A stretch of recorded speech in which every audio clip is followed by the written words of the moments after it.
today so that we can start those discussions around our covered conversations theme. So I would like to start this session. So if maybe you are here, maybe for those ones who are seated at the back, would kindly request you to maybe move 1 or 2 seats in front of you, so that then as the rest of our other guests come, they can occupy the back seats. The other bit of housekeeping, if you would feel you wouldn't want to appear, maybe this session is being recorded in our YouTube platform. If you feel you are not comfortable, kindly raise your hand through our ushers, and we'll be able to put a sticker. Then we'll be able to identify you, or preferably you can sit at the back seats, and that will help us. Another bit of housekeeping, if you feel you want to use the washroom services, you'll exit from this door. There's another exit on the left. You'll have ushers direct you to that platform. So welcome once again to Covered Conversations Season 2. And before we even get started, for those ones who missed Covered Conversation Season 1, that was held last year in November at this specific place, we had an opportunity to talk about cancer, and more or less touching on the woman and basically the entire household. And one of the key things that emanated, or the key takeaways from that session, was cancer is no longer a hopeless diagnosis, so meaning that there is cure and you can actually get supported. Early warning signs save lives, all right? So get to know your body. If you find out that there is something that is not normal, please seek medical attention. Prevention and screening are essential pillars. So where possible, get screened, get vaccines, because there are some vaccines, for example, HPV vaccine, that actually prevent some form of cervical cancer. Comprehensive health insurance is important, right? Cancer is not cheap, so let's ensure that you get covered and you have some form of insurance. Mental health and emotional support is very important for those ones who are battling cancer, and even for the caregivers. Ensure you get support. And then the last takeaway from that session was Covered Conversations brings to life our ambition to be more than insurance. So as I'd said before, Jubilee Health Insurance, we are bold enough to start these discussions and to create awareness, so that then we are able to empower our clients and even the entire population about insurance, about what is covered, about how can we come in to support you. As Jubilee Health Insurance, we have a mantra that for our clients, you never walk alone. We are always with you in your entire journey. So once again, clap for yourselves for creating the time to be here. I'll be your MC for the day, for this morning rather. I'm Dr. Jane Mnyapara. I work for Jubilee Health Insurance, and I've been here for close to almost 10 years in different capacities. So I've seen a lot of changes within the company, and all that is really geared towards ensuring that we support you better. For our clients who have come in, we really, really appreciate you. And even for the non-clients, we also appreciate you. And also you can, it's a good opportunity for you to be able to get to know our products, so that then you can get insured. We have different products for families, for individuals, for your SMEs, for company. If you have your company, we can also support you, so that then at the end of the day, we take that burden away from you of healthcare financing. It's not cheap to pay for a medical bill. I know probably right now all of us, we are in different WhatsApp groups, chamas. There's somebody who is sick. We are maybe trying to put in a medical bill. We are trying to put in funeral. Who is in a current WhatsApp group right now? Show of hands. Wow, those are many. And this is just a representation of the many WhatsApp groups that are there. So we are here really to create awareness on health, on insurance, and on wellness. Thank you so much. So basically, We can maybe take 3 minutes and then we'll start our session. Just a quick pause.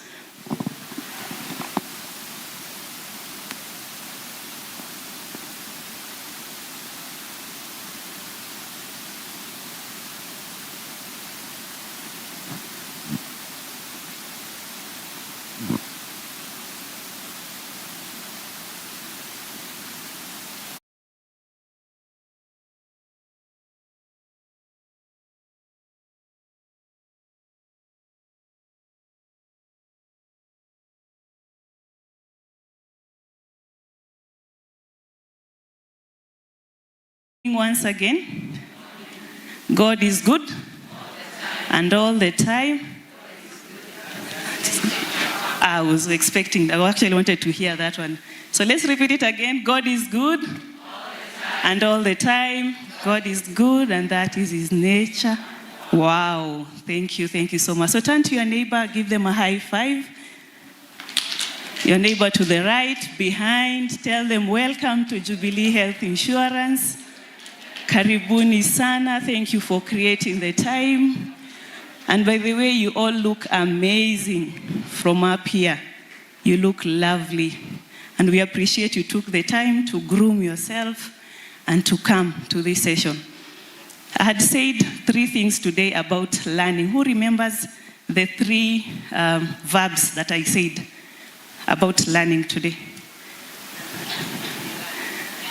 We are going to learn, unlearn, relearn. Okay, so today's session is about learning, unlearning, and relearning. Okay, because as women, we not really. Let me not.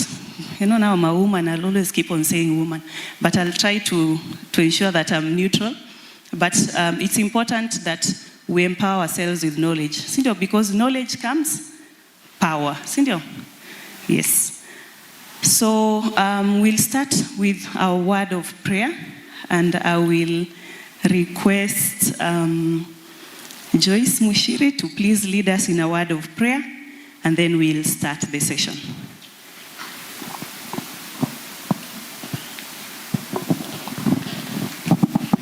Shall we pray? Our dear Heavenly Father, we come before you this morning. We thank you for allowing us to gather and just talk, Lord. We ask that you come and be present in our conversations. We ask that you help us learn, relearn, and unlearn what we need to. We ask for your guidance, for your wisdom, insight, and understanding, Lord. Lead us and guide us. In Jesus' name I pray and believe. Amen.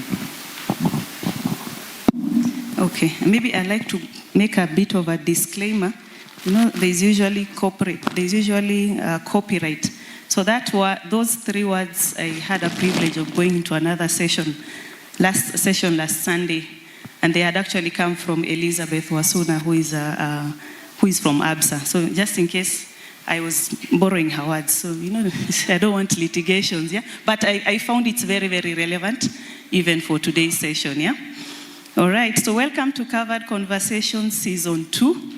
And our theme for today is we're going to have discussions about midlife, perimenopause, menopause, and post-menopause. I'd like to pose a quick question. What is the average lifespan for any Kenyan? Who would maybe know the answer? The average lifespan of a Kenyan? Sorry, 75? Not yet there. I'm hearing? Sorry? 73? Not yet there. But close. Shuka, endelea kushuka. 73? Sorry? 60? 65? Ongea kidogo, ongeza. 60? 69? Teremka kidogo? Kidogo? 67. Yeah, 60. It's around 67. And for women, it's around 65 to 67. And then for men, 61 to 63. And we know why men live short. Accidents, they're always driving very fast, right? So they tend to have a lower lifespan. But women, we do take care of ourselves. We are resilient. That's why we tend to, all these stages that we go through, they make us to be resilient. And that's why we tend to live more, yeah? And plus, we also take care of our health. For all the men who has gone for checkup in the last 1 year, Doc, you are not count. What to count? The men in the house who has had a medical checkup in the last 1 year. So this is 2026. 2025. Akuna. For the men. Men, none. Okay, the women who has had their checkup last year, you see why we live long. See now and why? It's because we take care of ourselves and we are cognizant. So for the men, this is also you're being encouraged. Go for checkup. Get to know your numbers. All right. So why we chose the theme midlife? So if you do 50% of 67 on the higher side, so it's around maybe 33 or 34. So basically we'll be talking about, in today's conversation, a woman's journey from 34 years up to 67 on average. So all that discussion is going to be held here. And I'm happy to tell you that we are going to have a great speaker. We'll be having a guest speaker from the Aga Khan University Hospital. We'll be having also shared life conversations. So women who have lived this journey, they will also come here and tell us how the experience was. And that is amazing. Because it's always good, we can come and tell you, you need to do this happens. But if you actually listen in from a woman, so somebody who has passed through that journey, you can actually relate. You're like, hey, I was feeling this way. Oh, so it's because of that. So we'll also have that opportunity to do that today. So without further ado, I would like to invite our Chief Operating Officer, Dr. Musa Misiani, to start the session for us. And I know as we get the screen set, I would also like us to celebrate a birthday. So this birthday, we are celebrating 4 months of covered conversation. See, we sing towards, yeah, you see, we are celebrating. So we are 4 months into, since we started this discussion of covered conversations. So as soon as I get a heads up that the presentation is ready. So basically, as I said today, it's a morning that you won't forget. We'll try to make sure that it's really memorable for you. So we'll ensure that we meet your expectations. So I know there'll be papers going around if you want to jot down your expectations for the day. I know we've had, for those ones who came in, there were a lot of expectations today from the visitors. So there was an aspect of, is there any component of genetics related to this journey? There are a lot of myths out there that also would want them to be demystified. So is there a relationship between menopause and stress? Are there remedies that can be given for a woman who is passing through this stage? There are also questions about sexual health and menopause, so that is also going to be discussed today. And then treatment options available, that is also going to be discussed today. So, there is a lot that you learn today, all right? So I know some of us have been sitting for a while. Can I request that we stand briefly and stretch? Stretch a bit. You can stretch, you can turn, you can high-five your neighbor in front, the back.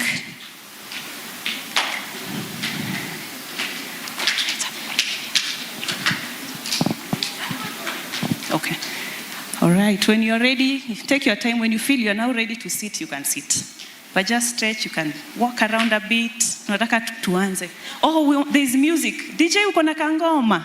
Wanataka muziki kidogo, but I won't lead you in the dancing. Hebu nitafute mtu wa kusaidia kudance. DJ kangoma kidogo tu watu wa Sasa nitakuita wewe ukuje utuchangamshe kidogo. Okay, so don't worry, we'll have that in the next session. So if you're now ready, I'd like to call upon Dr. Musa Misiani, our COO. Please give him a round of applause as he heads towards the podium. Thank you, Doc, for making the time. So really, really happy to hear from you. Thank you, Doc. Good morning. In my other life, I do a bit of preaching, so wave back at me. Good morning. Happy to see you. Thank you so much. Welcome. I'm so excited to speak to you this morning and to take this opportunity to welcome you to Jubilee and to tell you just a few things about Jubilee. But before I do that, just a bit of a background as to this conversation today and why it's an important conversation.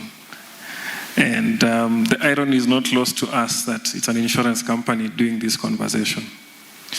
It's probably not an irony for us because we continually try to expand access, we continually try to innovate so that we break down barriers to access to healthcare. 67 years may change. So over the last 15 or so years, our life expectancy as a country has been creeping upward. So it's not probably strange to imagine that by 2030, that number may be around 70 years, 71 or so.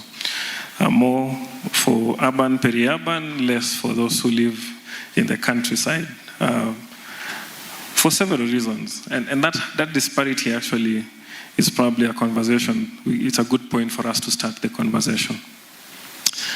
The healthcare system, which starts all the way from how we finance it, how we structure it, how we give policy, how we design access to it, is globally not restricted to Kenya. And I don't know if it's politically correct to use this word, it is sexist. There is, and when you look at access to healthcare, there is a clear disparity between how women access healthcare and how men access healthcare. This is how women access healthcare. The healthcare system is designed to view the woman in the lens of reproduction. That we really concentrate early on, we make sure that we take care of our young girls, puberty is well sorted, we try and push reproductive access through it, and then we are very, very effective in the period, in the years of active reproduction. So you will find access to family planning, you will find access to emergency contraception, you will find access to, and access is not only access to the service, but access even to information. And even the way we speak about it, I know this is still a period shy society. We still can't give our girls sanitary pads in schools. I mean, another example of how structured these things are.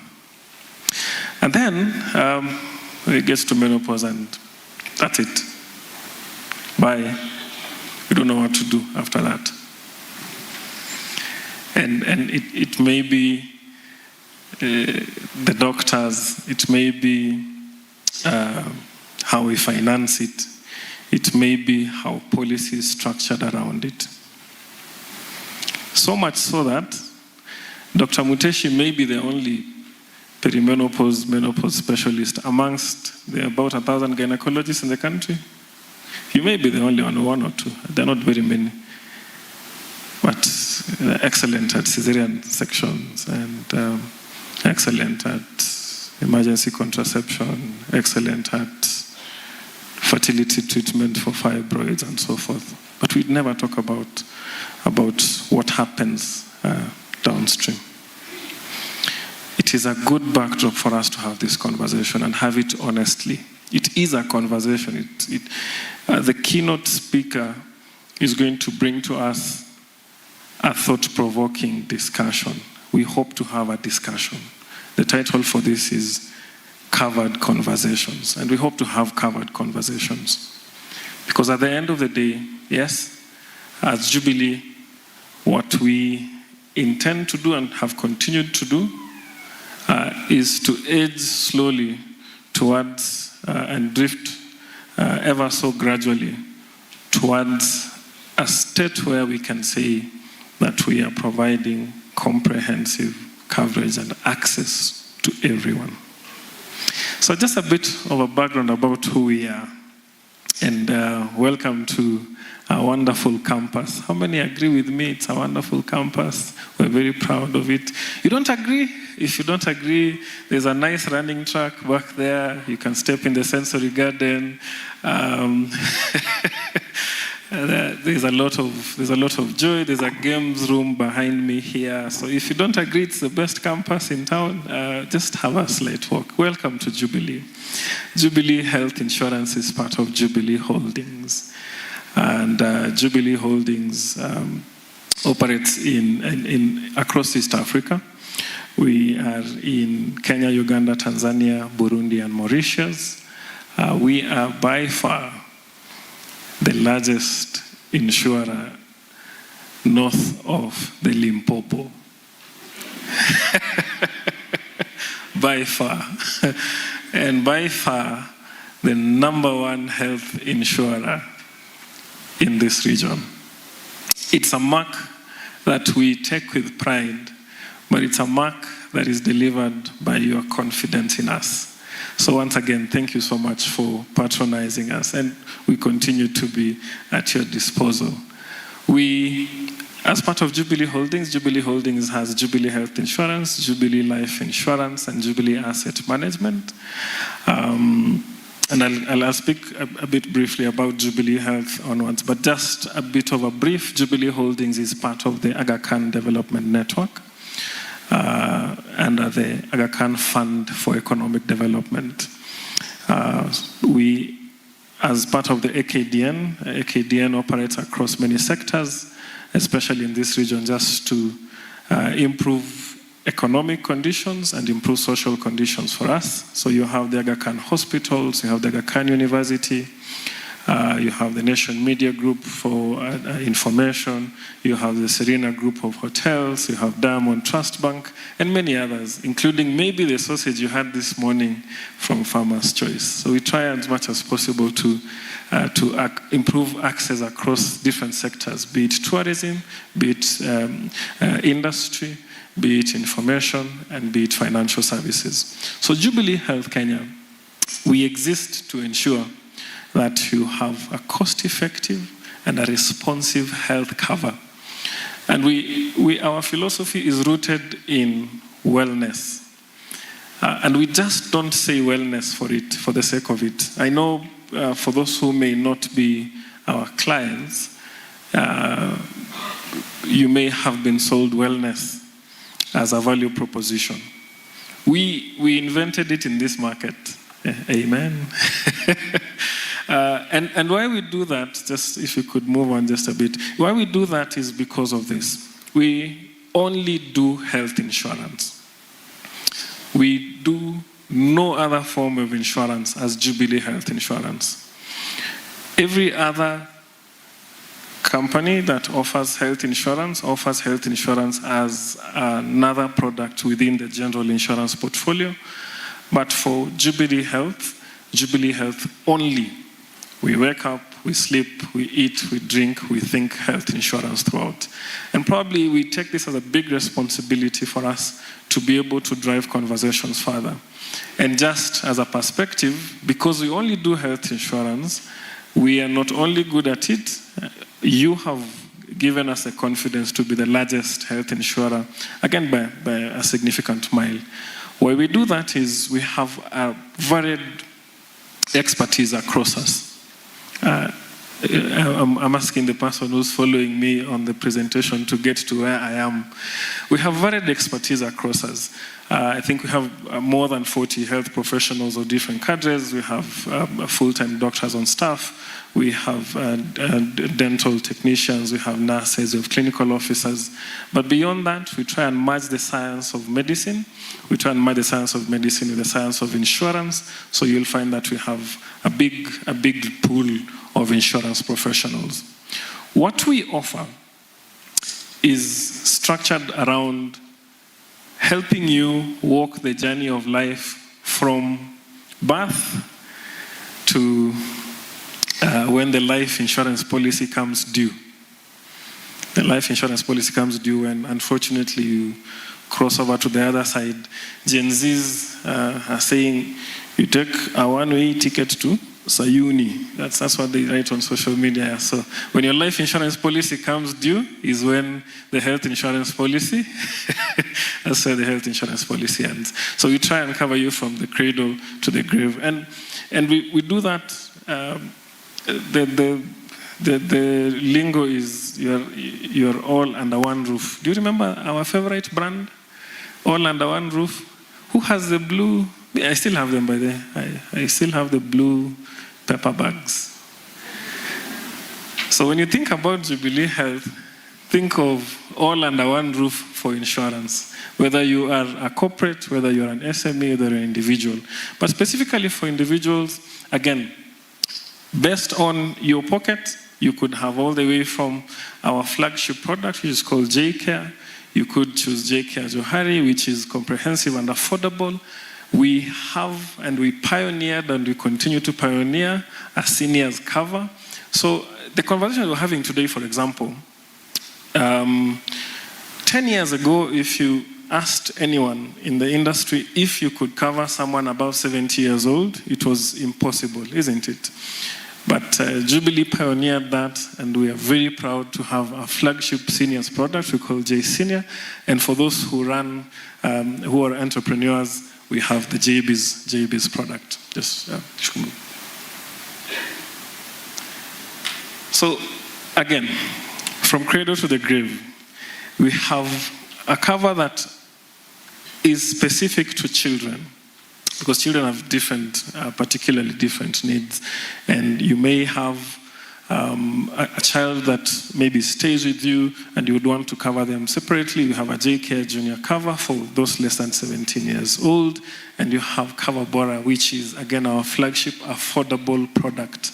For just 6,200 shillings, you get a cover for inpatient of up to 500,000 shillings per year. How many of us have... we call them house managers at home? Good. So let me count, let me see, I estimate. Maybe 50.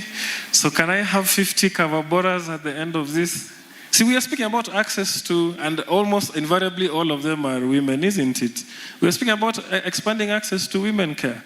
Please get Cover Bora for your house managers, and we also have a micro cover for SMEs and those who will be looking for a comprehensive medical cover on budget. What we offer is beyond insurance. And if we only sat back and thought about managing claims, then we do not walk a journey with you. We have been and we have pioneered a program we call Always With You, which I'll speak to shortly, just after this. We intend to walk a healthy journey with you, and in the event you fall sick, that we are able to cover the expense and remove the financial anxiety from you.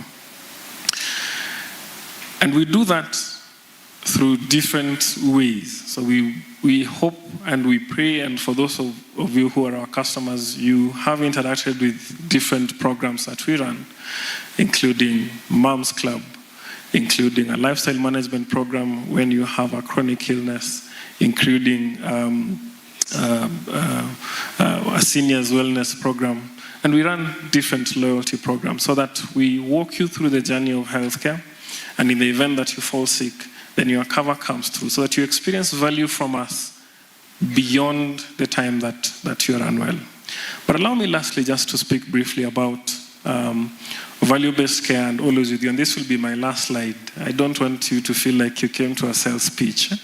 You came to speak about perimenopause, menopause, and after, isn't it? This conversation is not the conversation you were not taught to have, but but it's important for us to build perspective. We are always with you. One of the ways that we structure our health cover is that it must deliver value to you as our customer and have value to those who take care of you as our doctors and service providers, and also value to the company. Value-based care is more concerned about your outcome as our customer rather than settling the claim, which would mean that the way we purchase from hospitals, the way we contract hospitals and contract doctors, the programs that we run, the structure of your policy is meant to deliver an outcome of good health. And we have different initiatives that you do within that. We could deliver drugs to you. You could be able to consult remotely with a doctor through telemedicine. If you're unwell, we can visit you at home and do home-based care. We navigate you through any illness that you have, that at the end of the day you feel that we are interested in you getting better. And I think that is a guiding philosophy that brings us to where we are here today. So let's go back to our Jubilee logo. This is why we are here today, and this is why Jubilee Health is taking this bold step. The bold step is very clear. Moving access, as for those of you who may be in the policy-making space, or in the advocacy space, or when you're structured, or in the programs space, moving access sometimes just starts with a trigger conversation. Sometimes moving change starts with a conversation. I dare say almost always conversations have moved change in the right direction. That is why we're here today, to have that conversation, to introspect genuinely and honestly. If I do not have access to care, what would I need? And Jubilee is continually innovating, as I had mentioned. And one of the things and the outputs of this conversation today, what I'm looking forward to is actually understanding. We have a pretty beautiful enough sample size. I do some research in my free time. This is a probably good sample size. If you were to structure what Jubilee should offer to you in this space, what would that look like? So as you write the expectation for this covered conversation, if you were to structure a product for yourself or your daughter, how would that look like? How would that access look like? So that we are able to actually innovate by listening. Because we could sit in a boardroom and come up with a very nice product which we can only sell to ourselves, but at the same time we have you as our customers here. It is as good a sample as any. Let us know as we continue to innovate, what would you like to see? But more importantly, ladies and gentlemen, I was not the keynote speaker. I want to bring to you just a brief introduction, and then the MC will come and pick it up in this sense. There is a dearth of expertise around the topic of conversation we are having today. And we're really privileged to have you, Dr. speak to us this morning. This, I hope, is going to be a conversation that opens up, a conversation that is genuine, that is forthright, that at the end of the day, beyond the learning, each of us will actually live here knowing that we've actually impacted and we've actually hit a ceiling that was not hit before. We've opened a topic that is probably taboo to many of us, so that we stop thinking about reproduction as the ultimate access point for women in the healthcare system. But beyond that, imagining that you're going to spend 20, 30 years in this period, especially as life expectancy increases, you're going to spend more time in this period than any other period of your life. How does that conversation look like? Ladies and gentlemen, thank you so much. And I want to welcome you once again to Jubilee. Thank you.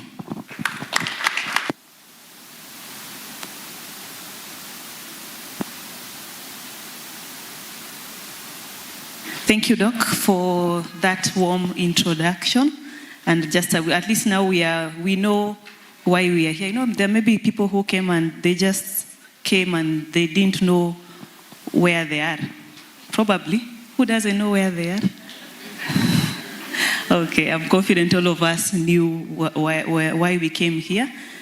So that's a lovely introduction about Jubilee Health Insurance. So now we'll be getting to the meat of this discussion. Remember earlier on I had said we are going to have, this is backed conversations. So the conversations backed by science. It's no longer myth. We are going to unlearn. Remember that concept, unlearn? So all those, I know there was feedback that was coming from the ladies in the house, a lot of myths. So that is going to be broken down for us. So ladies and gentlemen, please allow me to welcome Dr. Charles Muteshi. So as he comes up, I'll briefly read his bio. It's important to recognize people who have gone above and beyond and worked so hard to improve the healthcare system. So Dr. Charles Muteshi is a consultant obstetrician, gynecology, and fertility specialist at Aga Khan University Hospital, Nairobi. He holds a MBA/CHB from Moi University and a degree in medicine, internal medicine from Aga Khan University. And he completed clinical research fellowship in reproductive medicine and fertility at the Oxford University, UK.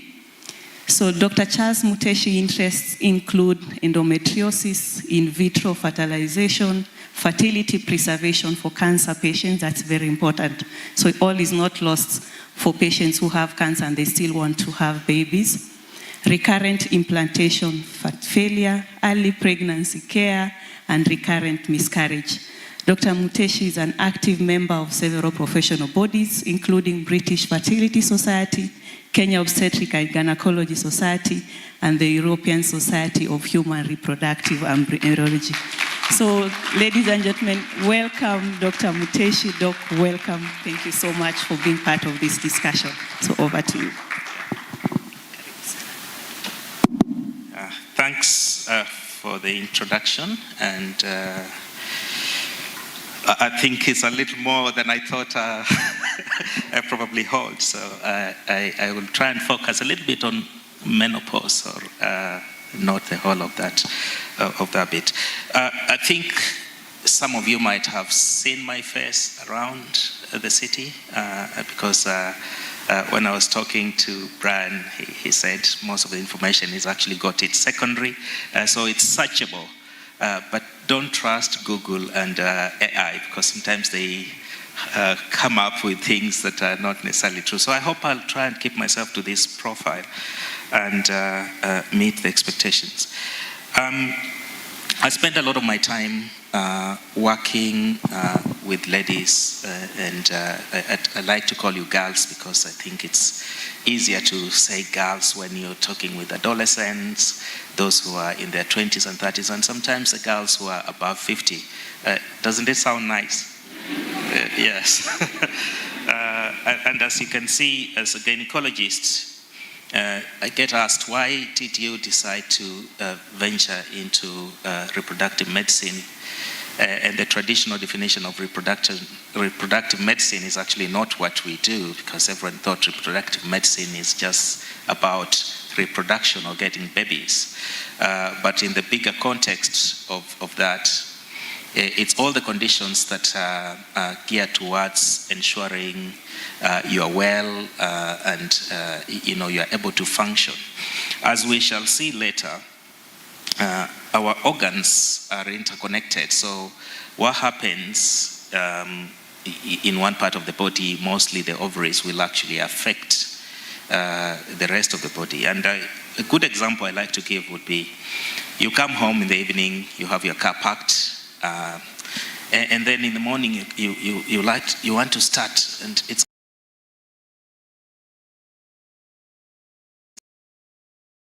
cranking, and it just realized later on it was just a very small wire that was misplaced. It affects the way the car performs in totality. Why can't it just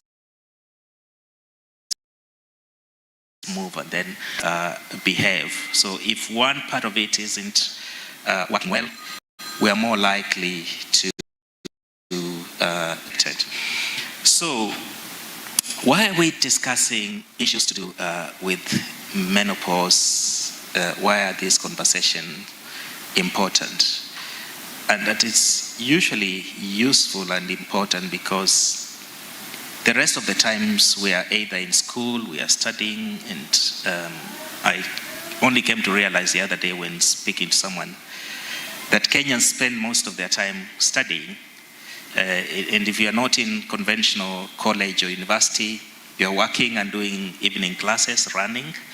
And if you went to university where I teach, most people who graduate with PhDs, I think you've come to graduation ceremonies, they're usually above 50.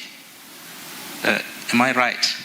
Yeah, so we probably spend all our time, studying. So when we sit to imagine that we can start living life, it's probably in those later years that you have accomplished, your kids have gone to school, and you're looking around and just thinking, oh, it's my pet, it's my partner, it's my garden. And yet your body is playing up. And so you've worked so hard, then you can't really have that peace of mind because your body is playing up. So I think it would be probably useful just from a medical or scientific perspective to expound or explain to you how our bodies actually work in terms of the hormones, the female reproductive cycle, and the rest. Because we all know about when puberty comes or when we go through the adolescent transitions and what to expect, because they are usually physical changes that people can see. It's difficult to hide, if you're growing breasts or if you're growing a beard, and people get excited that we can see they are actually growing. But as you get beyond a certain age, it's not easy for it to be visible that you are transitioning into menopause. Or is it possible? I know, of course, there will be age-related changes that we could see, but it's so subtle that you only notice later that something has happened. So what is a normal hormone activity in our body? And pardon me if you find this boring or you already know this science, but we know the ovary sits somewhere in the pelvis, and it's very powerful, yet so small, very strangely. And it produces hormones in a manner that is extremely well orchestrated, well timed, and nothing really tends to go wrong until something perhaps goes wrong. So it is tasked with producing a hormone we call estrogen. I like to call estrogen the happy hormone because if you have estrogen in your system, you're just happy.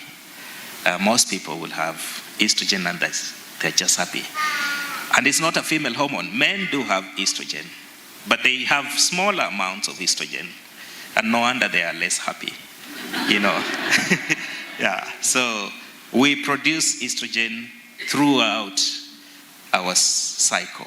So it might go up a little bit, but most of the times it's that threshold which just keeps us happy. And then When the right time comes and you release an egg, we call it ovulation. After that process, the body produces a second hormone. It's called progesterone.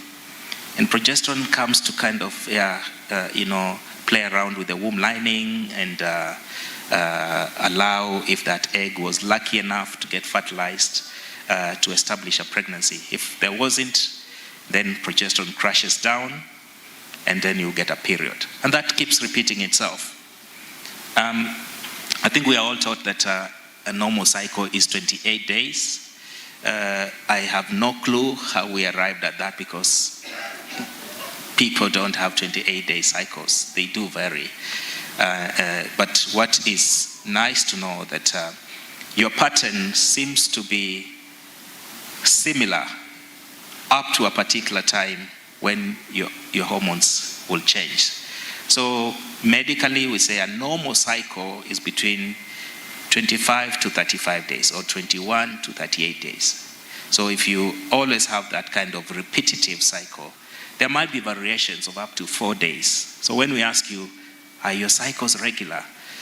When there's a difference of 1 day, please don't say they are irregular, because then what goes through our mind is that it's completely unpredictable. But if they are irregular, which means it's more than 5 days between cycles, or they could last longer, then the issue comes from this hormone we've called progesterone.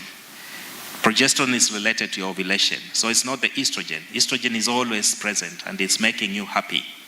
Okay, so if you're not ovulating frequently or regularly, then your periods will be all over the place. Now, in terms of reproduction, we are probably able to keep producing eggs throughout. But the challenge is we're given a certain stock that you have to use in a very frugal way, and you don't multiply more.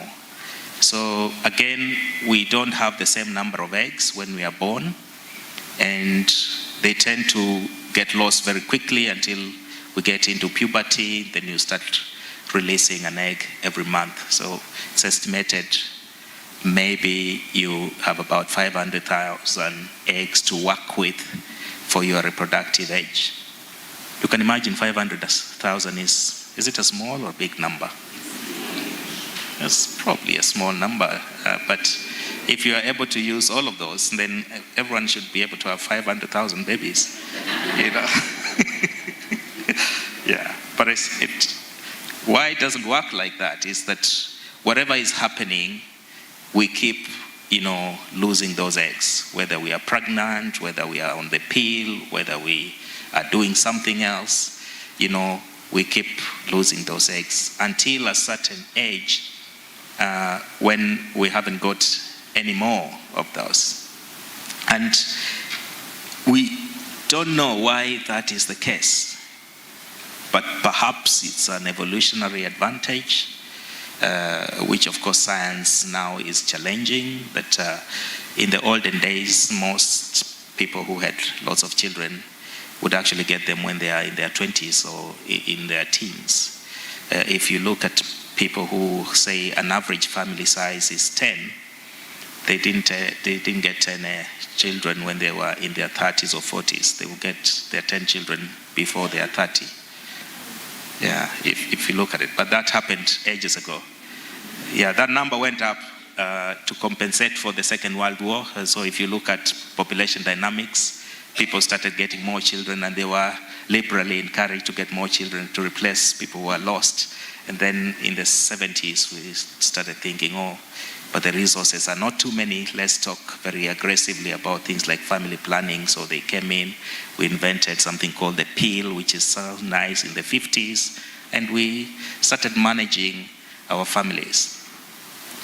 But that had an interesting social implication, because we noticed that you cannot develop without empowerment, you can't develop without education, and you needed very good education.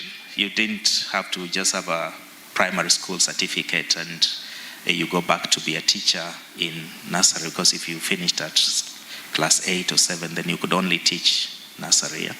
So people needed to teach at higher levels, so they needed to spend more time. And that gave empowerment. So we spent a lot more time in school. We started working. We aspired to be managers. Do we have managers here? Or we're still aspiring to be managers? Yeah. And then, mentor others. That comes with time. So all these changes in activity kind of follow age. So as you get into your 30s, into your 40s, you have more responsibility, and people, start learning what you like, what you don't like. Someone told me the other day that even in the office, there's this language that they say, she's a bit hormonal today. So if you are setting up your appraisal, you know exactly when to come for the appraisal so that you can get good marks. And there are times when the appraisal may not go very well.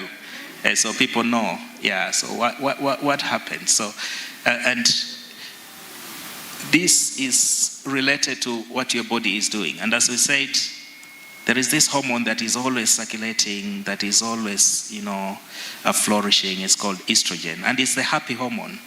But do we produce estrogen all the time? We tend to lose the ability to produce our estrogen hormones as the stock of eggs decreases. So the amount that we are producing, because estrogen production, or where it comes from in the ovaries, is in small areas that also house the egg. So if you have a fixed number of eggs, there are more when you're younger, and there are fewer when you get older. And then they get to a point when you can't produce anymore. And so the number of eggs goes down, and also the amount of estrogen goes down as you get older. On average, maybe we are able to lose the ability to produce viable eggs about 10 years before you are depleting your estrogen levels. And the reason I'm saying this, because also, as I said, I'm a fertility doctor. When we spend time and we want to advance and achieve our aspirations, and then come back to me and you say, I'm now 45, I'm very ready to settle down, I've done everything. And I think whilst walking down the street, I saw this very handsomely dressed man. And now we are settling down. And I was told, when you settle down and you start doing everything the grown-ups do, you get children. But we have been doing that for the last 6 months and it's not working. Is it that we're doing it wrongly? It's just because the eggs also have gone down significantly. And we will talk about what we call fertility preservation much later in the discussion. And so, because the eggs have decreased in number, and the housing for the egg, which also produces estrogen levels, has decreased, your happy hormone is also going down. So, you are not as happy as you would be when you are in your early 20s. But of course, you might still produce a bit of the progesterone. If you're lucky, sometimes, you could get a period here and there. So because this hormone is decreasing, our happiness levels start to go down. And you will not be surprised that sometimes someone will say, oh, you're a little more temperamental nowadays. Is everything okay with you? Yeah, and people think is everything okay with you because someone is, not doing what they're supposed to be doing. Yeah, is Papa Brian coming home late nowadays? Yeah, yeah. You start thinking maybe he's gotten a second career, but it's not quite as much. It's just this happy hormone that is supposed to be in your system that is, going down, and your happiness level goes down. But it's a very interesting hormone, because we think when we have estrogen, it's just supposed to help our womb to get ready to carry a baby. It doesn't. It's a hormone that has effects everywhere in our body. And when you look back, if you use a mirror and say, what actually happens at puberty? It is the same hormone that is responsible for all these changes that we are talking about. Your skin starts to glow, and of course, when we lived in the States, you will notice the girl across the fence has started to smoothen her face, because all of you had what we call acne or puberty pimples, and then they start smoothening out and they go away because of this hormone. Yeah, you develop your breasts, you become, reproductively mature. But it also helps your brain, and if you've been following the trends in school performance, I think girls have been doing very well in secondary examinations than boys do. I don't know, maybe it's because they have estrogen much more than boys, and it actually helps your brain to work pretty well. So this hormone called estrogen, because it is supposed to be doing its job across all our body systems, when it goes down, you start losing your memory a little bit, and you come home with work and you place your computer somewhere, you run around a little bit, and then you can't remember whether you brought your computer home or not. Yeah. So there's those bits, and it's just because this happy hormone is also just going down because it has a role to play in our brains. Yeah. It makes you have energy. So if you haven't got enough energy, you go to the doctors and everyone is talking about wellness. All your peers are saying, oh, we are walking in the morning, we've got these running clubs because all our children are gone out and we have to all come out and we are in this middle youth. I call it middle youth because you're supposed to be youthful in your middle ages. Yeah, but your energy is going. So you all plan, Saturday morning, we're going to run from, Upper Hill, and we'll go all the way to Karura, and then on our way back, maybe we'll have a drink somewhere and then come. Then you just can't wake up and your friends are calling and you're like, oh, I think I don't feel like, maybe something is wrong. Yeah, I might see my GP. And of course you see your GP and your body mass index is a little higher, just exercise. They haven't really told you much. Yeah, just exercise. But it's this little hormone called estrogen that is not enough to just give you that thrive and drive, So it's a lot of things. But if persistently it's not enough in our bodies, it will start to affect things that we also don't always recognize. For example, your bone architecture and strength depends on this soul hormone called estrogen. Yeah, so if you don't have enough of it, you have not packed enough bone structure, and you are at a very high risk much later on to get what we call fragility fractures. So these are usually, you will trip a little bit, put your hand down, and I've broken my wrist.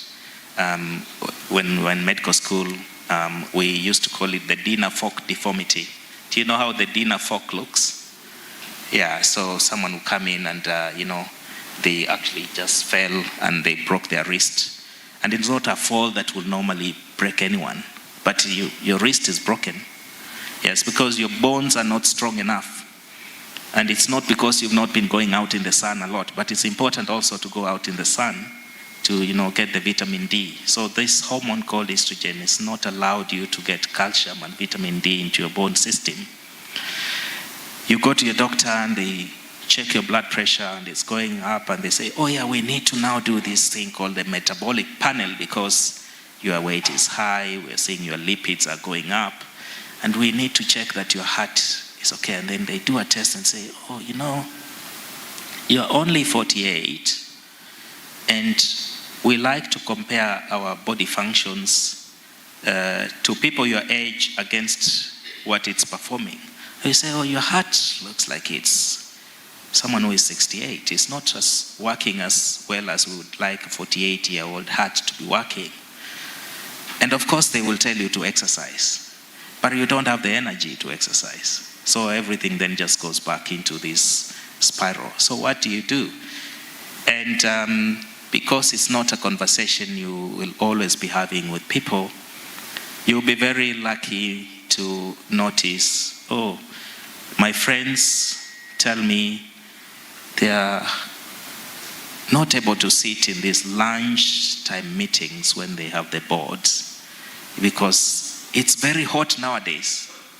Yeah, I would like my meetings very early in the morning, before the sun is up here. Have you all not noticed that?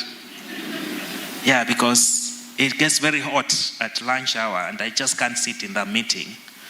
I can't concentrate anymore. And sometimes I actually can't even cover myself in the night and I'm sweating. So you go to your doctor and you say, I've been sweating, doctor. And because you live in Kenya and all the doctors in medical school are taught when you've been sweating for more than 3 months, you could be having tuberculosis. Yeah. So they run all this manner of tests because you are at risk of an infectious disease in the tropics, and it comes out negative. And they can't really figure out what's happening. Yeah. And it's just because of this little hormone called estrogen. You don't have enough of it. So it's only after you have stopped having your periods, then it hits someone like, oh, that is menopause. Because menopause is the pause in menstruation. I haven't got a clue how we arrived at that terminology. It is a little problematic in the sense that the menopause is defined to an event of stopping periods, but all the things that happen with menopause come long before the last period disappears. And that's how we probably are not able to recognize where the problem is, because we'll ask you, when was your last period? And you say, yeah, it's now March. Just after Christmas, I had a period. And then it doesn't really hit that you skipped a period in January and February, but your periods are still there. So no one will think you are going through the perimenopause because you still had a period. And that's a problematic thing because the doctors and scientists have not come up with a definition that accurately predicts when menopause can happen. And so, what are we supposed to do? What are those symptoms that you should be on the lookout for to think I could be going through the menopause? And of course, the problem with thinking in that way is you start looking out for things. We used to call it the medical student syndrome. So the medical student syndrome is when you now start learning about diseases, you find all diseases to be what you are suffering from. Any new condition, you will go to the professor and they say, it presents with the following symptom, and then you go back and think, yes, I have that one. Yes. And then the following week you talk about a different condition and it has all the following symptoms and you think, yeah, I think I have that one. So we don't want you to be in this scenario that you know, paranoid and worried that, yes, they are talking about menopause and I have all these horrible things. I think I'm going through the menopause. So the symptoms tend to be, subtle and you don't notice, just like the way we grow. Has any one of you woken up and realized I'm actually grown taller today? Yeah, it's exactly how our bodies work. It will not tell you that today you will start experiencing a hot flash and that is because it's the perimenopause. These things will just come in a very gradual manner. So it's always good if you keep a diary, because if you notice something is a little off, it's always good to maybe keep a diary and notice a pattern. Because even me, when you come and say, I've been feeling this way, I have to make sure that I'm not fixated to what my specialty is, because I could be missing something that is so obvious to another doctor who specializes in something different. So keeping that diary will be very useful. But being aware generally, because again, it would be unlikely that if you're going through certain symptoms, it will be one symptom alone. So this happy hormone that we called estrogen, and I think if you can't remember anything from today, just know we have a happy hormone called estrogen. That's all you need to know. Yeah. So the happy hormone called estrogen might be responsible for a lot of things. You are not sleeping well enough like you used to. So don't blame your neighbor's dog for barking at night, because losing your sleep could not be related to the barking. The dog has always been around. So it is not the neighbor's dog barking. It could be just your hormone. So you will wake up at night, go to the toilet multiple times. We routinely, our bodies are not designed in that way. So if you have to wake up in the night more than once to go and use the bathroom, then you have to think, is there something not right with me? Yeah, so if you lose your sleep and you find that you have a lot of time to actually complete your tasks and start working, unless you are employed by someone in America that you're actually keeping up with their time zone, then you have to think, something isn't right. Yeah, so nighttime symptoms appear to be what is affected first. And so if you are awake at night, you're using the toilet more, but you're finding that you don't want to look at your partner, then again there might be a problem. Because normally, things like libido, sexual drive will also just start to go down, because that happy hormone, again, is not there to give you that motivation and urge. And when these symptoms start coming in, then talk about them. I think we are probably lucky as girls. Are we still girls? Yes, that we tend to aggregate ourselves around things called chama. I was told they're called chama. Yeah, girls talk a little more than the boys do. So talk to your friend. Say, lately, I'm not certain what could be happening with me, but I've just noticed I'm not as interested in the things I used to get interested in. Maybe, have you also experienced that? Maybe it's the air we are now breathing, or it's something else.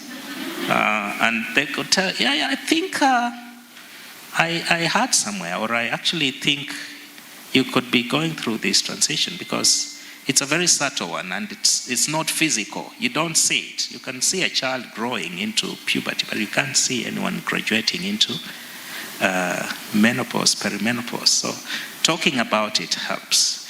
And when you do, you break those barriers and taboos and all the bad things that people don't want to talk about. And it's not enough to just talk about it. It's important to then go to your doctor and say, over the last 3 months, 6 months, I've noticed this pattern. Have you come across it, doctor? And your doctor might look and say, maybe it could be something, or maybe it could be not. And say, can we check if everything is okay with me? So usually from a medical perspective, we don't have a test that we can do to say you are going through the perimenopause or not. We can do a test to say, yes, you probably have gone through menopause because your hormones have gone up through the roof, and your estrogen hormone, the happy hormone, is very low. Then we know you probably have gone through the menopause. But when you're going through the perimenopause, the symptoms or the signs we look for will be, how are your cycle patterns? So as we said, everyone has a unique cycle pattern. So if your cycle is 25 days, it will be 25 days roughly up to when you are between the age of 35 and 40. After that, we'll start seeing variations. And the first variation will be the cycle length will be shorter. So the first thing that happens is that your cycles become shorter, and then you're getting periods more frequently. So you think, why is it that my period came twice this month? That should be, a thing that can trigger maybe a thought. And then later on, as the happy hormone diminishes further, your cycle length increases. So instead of being short, starts to be 6 weeks, maybe 8 weeks. You skip a few months, you bleed a little more, and then mostly when it goes more than 6 months, it's tending towards now just disappearing. And when you haven't had a period for 12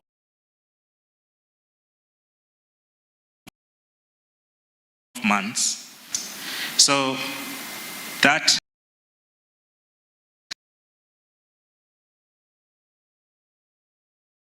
has traditional period is now finished. I wouldn't have to worry about the budget to buy, any products. And I've retired.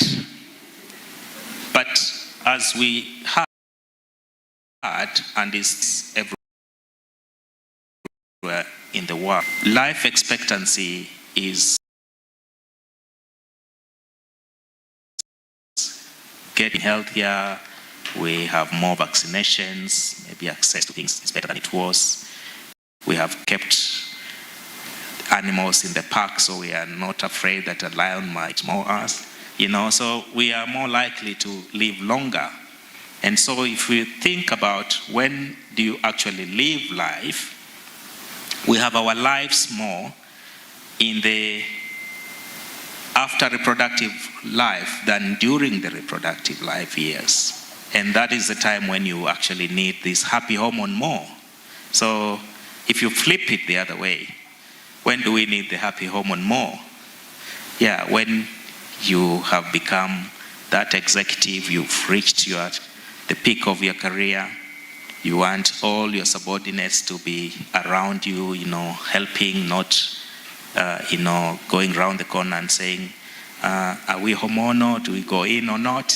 Yeah, things like that. So the good news is that we can now give you something that can sustain that happy hormone. Yeah.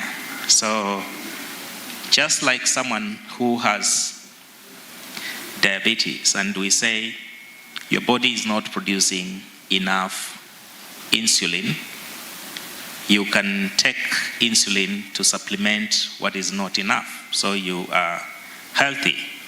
Most people know that if you have diabetes, it can affect your kidneys, it can affect your heart, it can put you at risk of getting ulcers on your legs, can make you blind, and they are very keen to make sure that they have their insulin. But why is it that you are not keen to have your happy hormone restored to prevent the fractures, heart disease, your memory, and the hot flashes?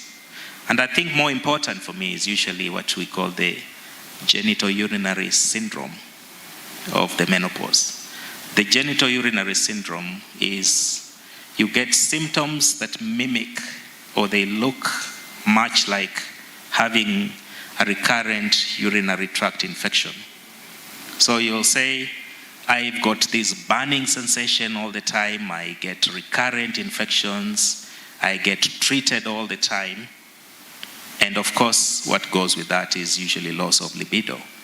So it's a big problem that is hardly recognized, because apart from not just talking about periods, nobody wants to say, I've been scratching a lot, I feel like there's a burning sensation down there, because anytime you have that in your mind and you are looking, over your shoulder and thinking, has he also brought me something else?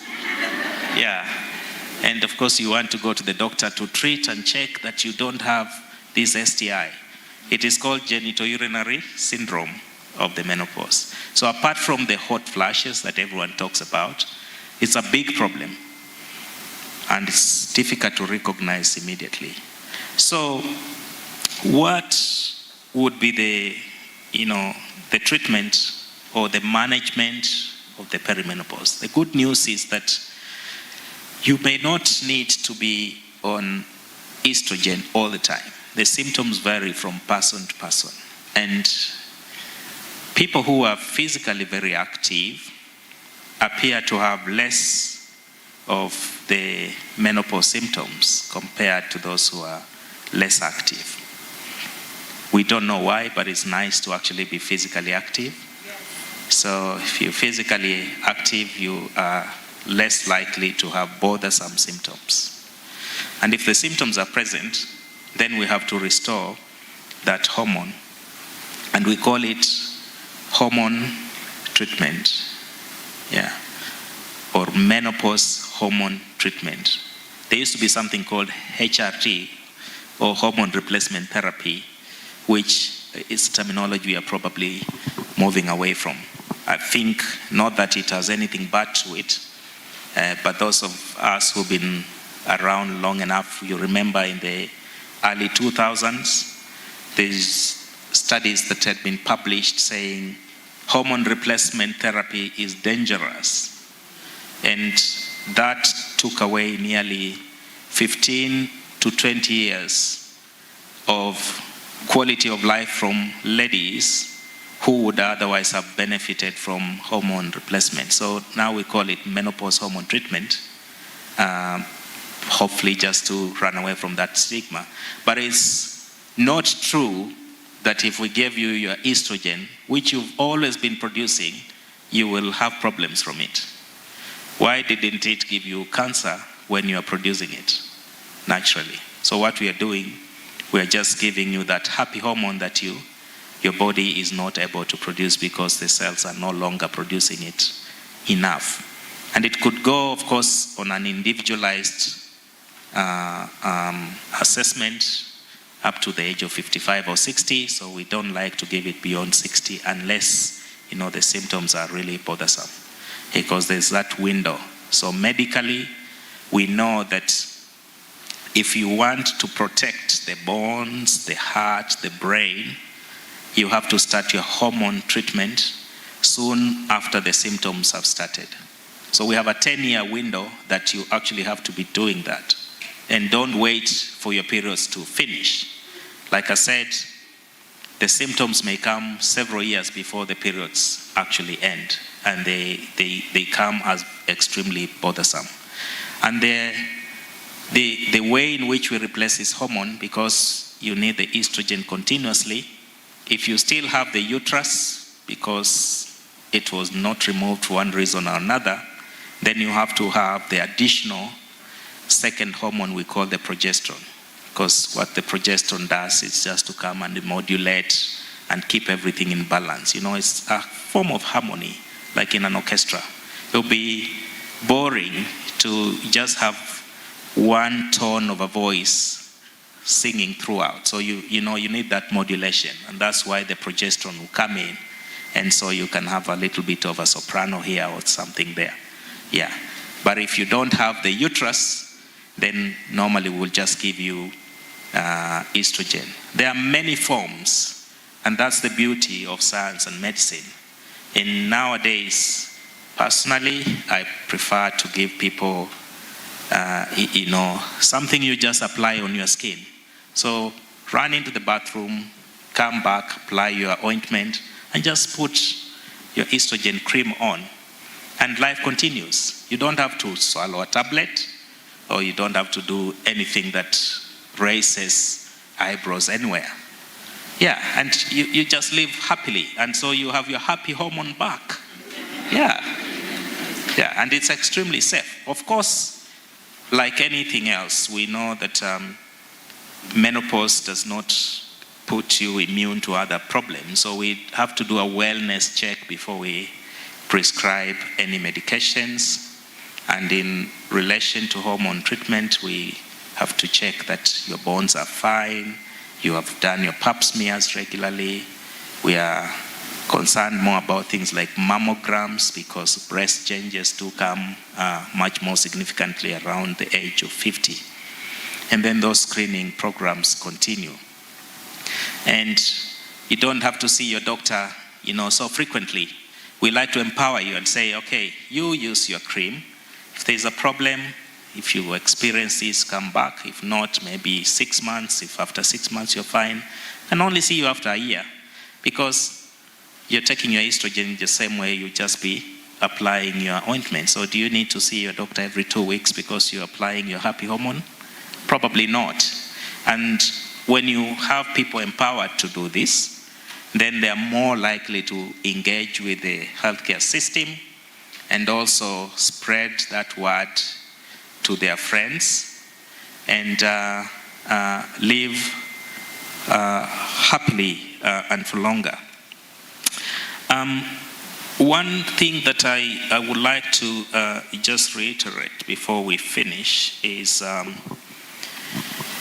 we all know that menopause comes around the age of 50, but we do have what we call early menopause, and we do also have something called premature ovarian insufficiency. It used to be called premature menopause. So if menopause symptoms come before the age of 40, which sometimes it happens for various reasons, then we have to recommend that you actually must be on the estrogen hormone.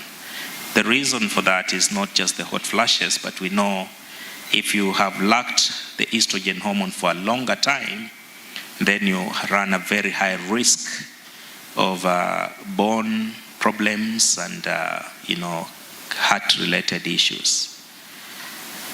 There is some evidence that, of course, if you haven't had your estrogen for a very long time, then you have a higher risk of having early mortality from other reasons. So that number might be smaller, but you really want to be aging with your peers as you go along.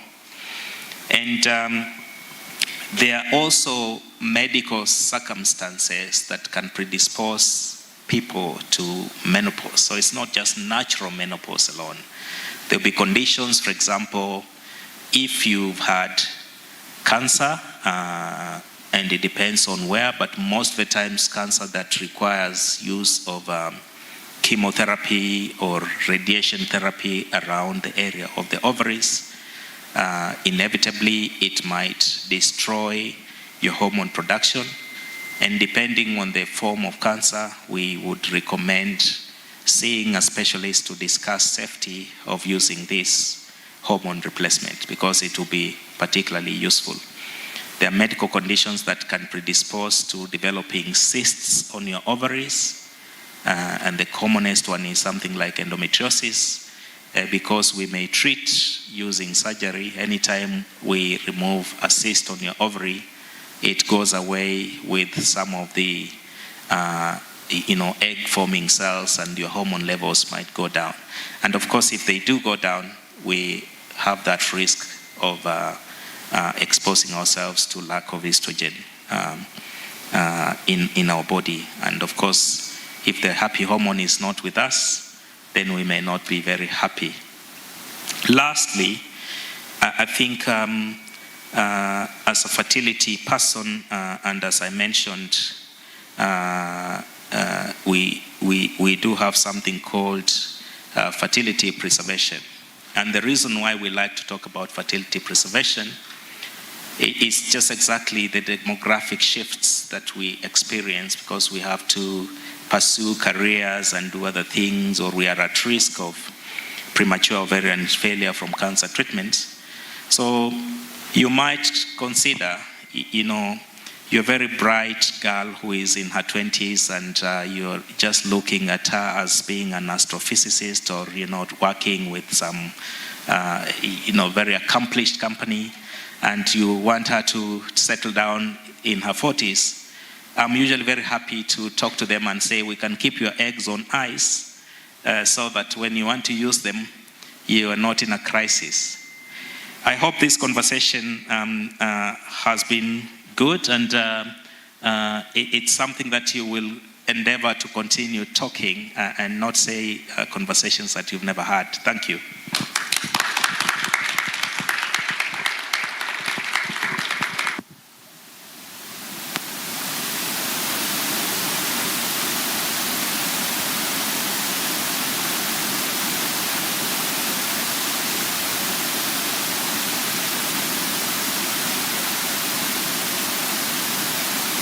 deserves another round of applause. Let's stand up and recognize him. Thank you. Let's clap for Doc. Let's clap for. I mean, it was such a nice session. It broken down for us girls to understand. Thank you so much, Doc. We really, really appreciate. You may have your seats. I was just following the way the discussion was, and I believe Doc has taken us through the entire journey, what it looks like, what are the symptoms, the role of treatment, talked about supplements, talked about sexual and reproductive health, talked about fertility and how that would look like, what are some of the conditions probably that could women who are who are in this phase could actually experience, and he has broken it down very, very well.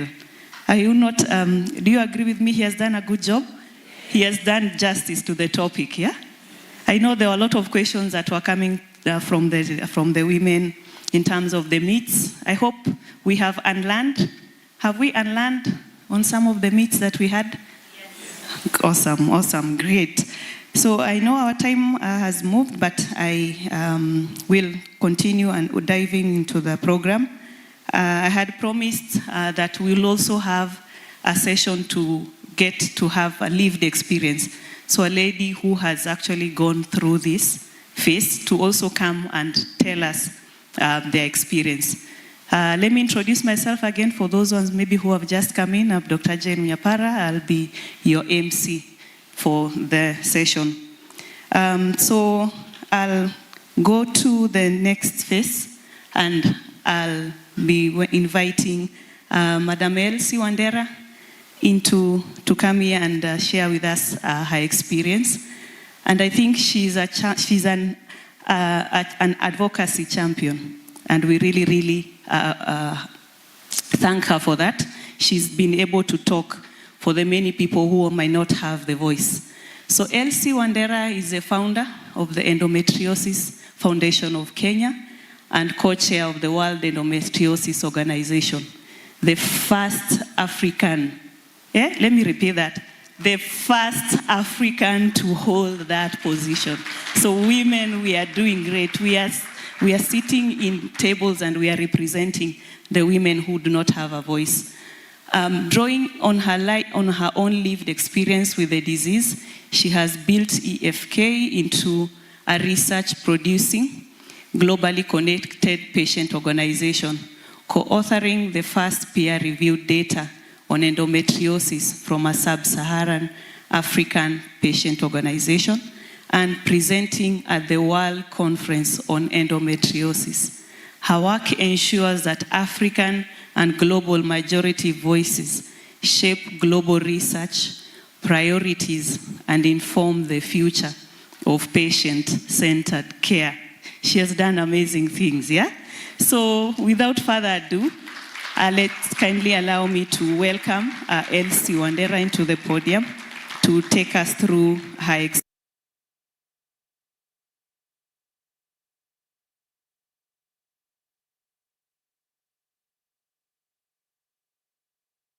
People in yellow, if you know what month this is, please give it a shout. Oh, I can see my cousin. If you know what this month is, please say it. No? Okay, I know, because you guys have already pitted. It's Endometriosis Awareness Month. So it gives me such pleasure to be here to share my story. Charles is my friend and she's my doctor. He started by being my doctor, then we became friends. And he's really, really helped me understand and unfortunately I feel like it's the much later stage of my life, but I appreciate it now, and I have chosen to become a voice for the people who are out there who cannot speak up. So my name is Elsie Wandera, like you've been told. I am 45. Do I look 45? No. Thanks. Jesus has kept me. I am drinking from the fountain of life. So I had my last period when I was 40. I miss my period. I do. And you know, if you have endometriosis, you know how crazy and wild that is. So it's a little bit of an oxymoron. Like, how can you say that you miss your period and you had a hectic time? I do. I miss going to the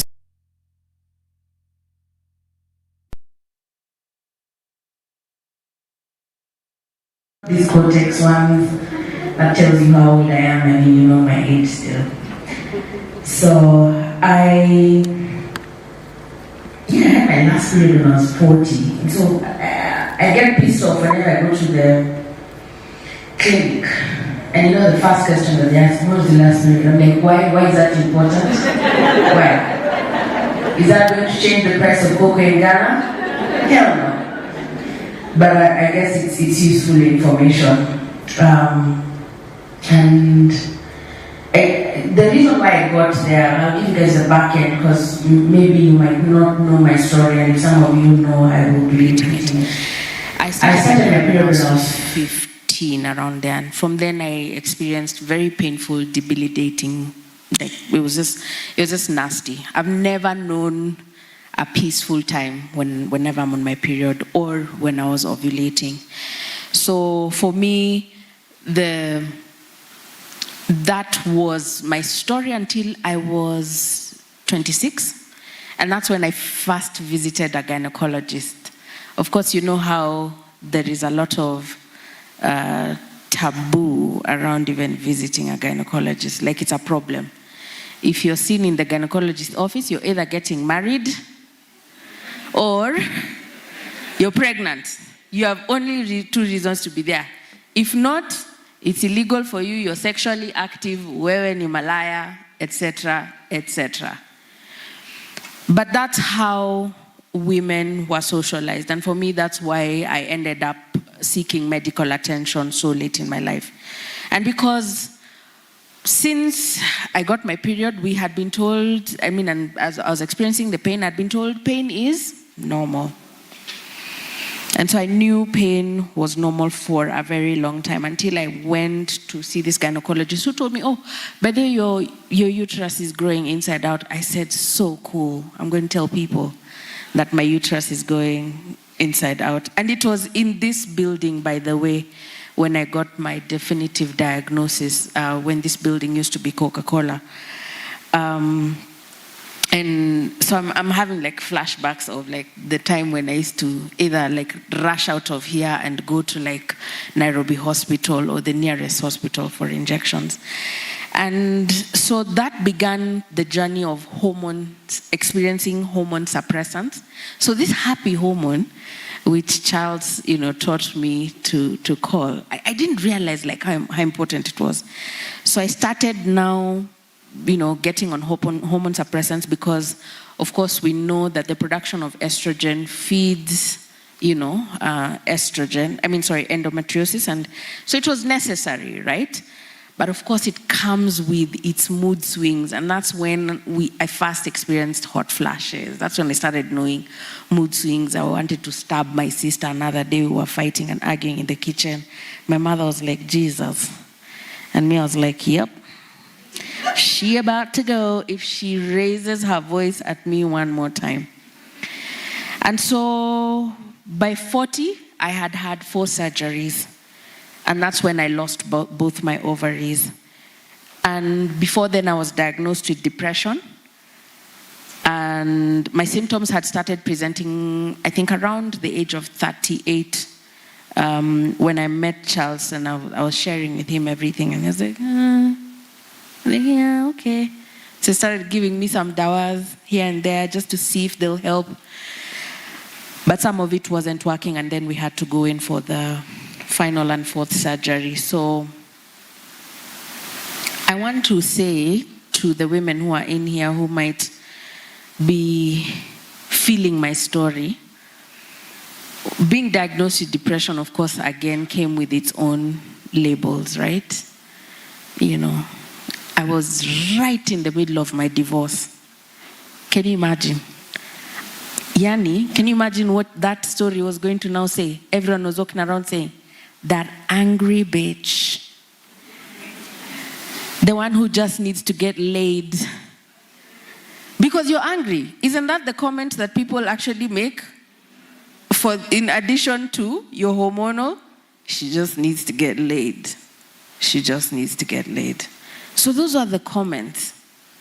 Hurtful, but there's no shame about what we are struggling with. And when you realize the role of the happy hormone, which is to keep you happy, you don't take it for granted. And so for me, I stopped getting embarrassed about it. And so if you're sad, just say you're sad. Just say you're sad. It's okay. If you're struggling, ask for help. And I'm so grateful for Charles because he began to map out. He could see, he connected the dots and he could see, he could tell. He was like, this girl is heading into depression. And that's when he directed me to speak to a psychologist and a psychiatrist. And I was on medication. And then I was happy.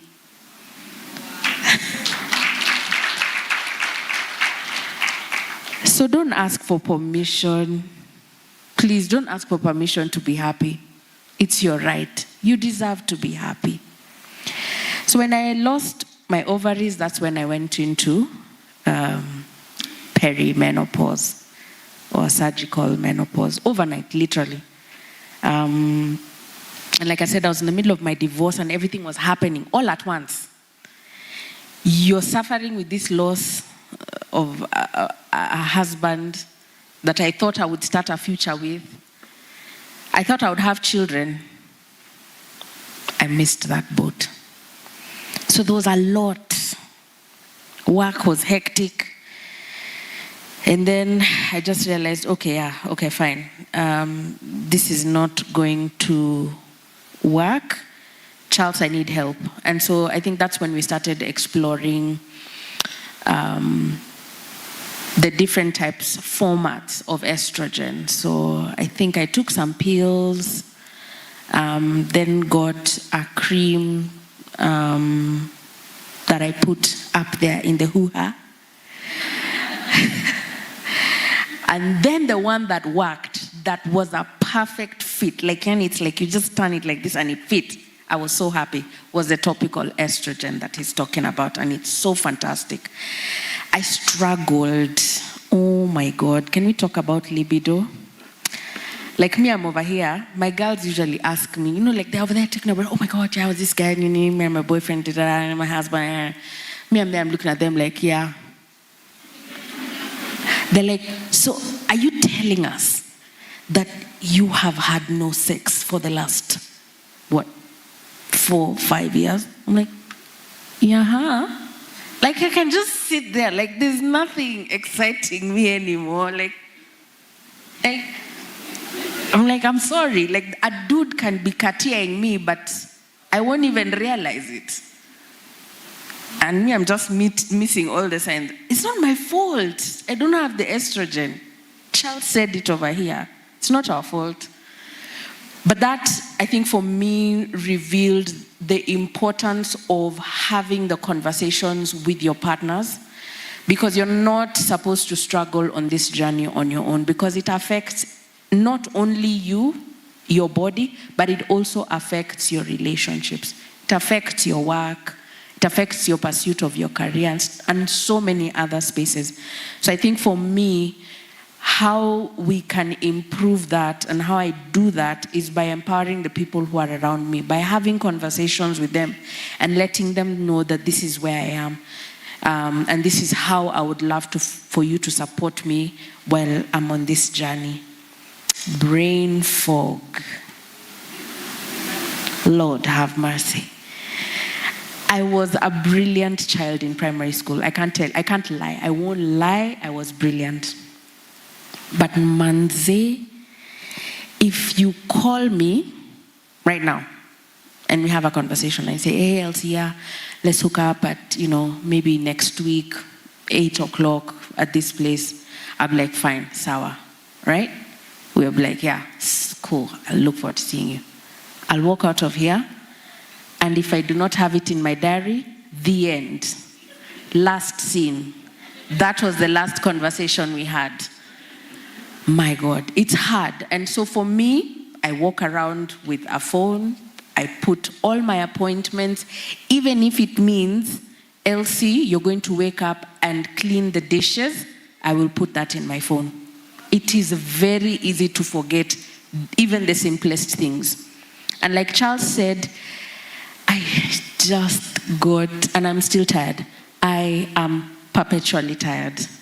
I like staying in my house. I don't like to go outside. I don't like to be called out. Please, if you want to see me, come to my house. Sio kwa ubaya. I will make the tea. So, but I realized something, that I need to do strength training to protect again this body that I can easily trip and fall down.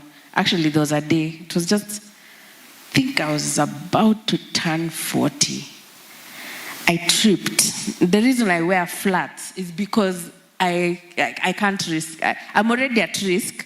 I can't trip. I cannot afford to trip in high heels.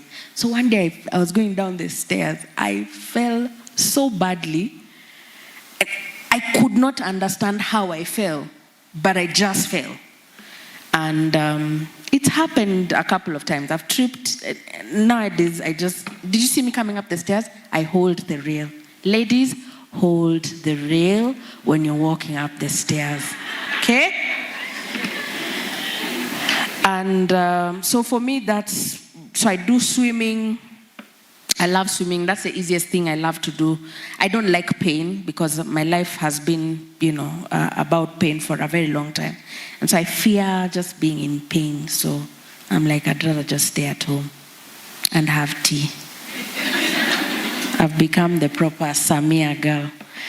So the reason I do this, and also I'm going to share the last bit, which I feel there is now a lot of conversation about menopause, right? It's feeling like it's a topic that's picking up.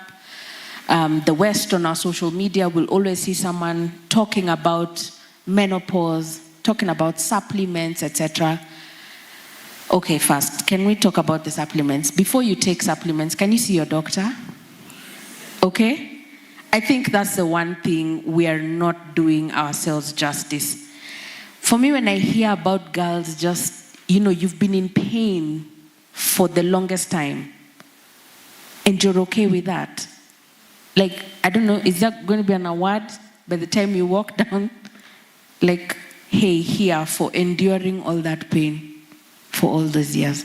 Yet we have access to doctors like Dr. Charles Muteshi, who can help us and get a better quality of life. That's my encouragement. So for the younger generation, for you who are in this phase, now you know. My mom didn't have this conversation with me, and I told her, I was like, by the way, why didn't you tell me that this is what you are going through? She's like, I didn't think it was necessary. That's you too, it's our problems too. Shida ya wa mama. Why? It's not shida ya wa mama. This is a condition that affects all of us.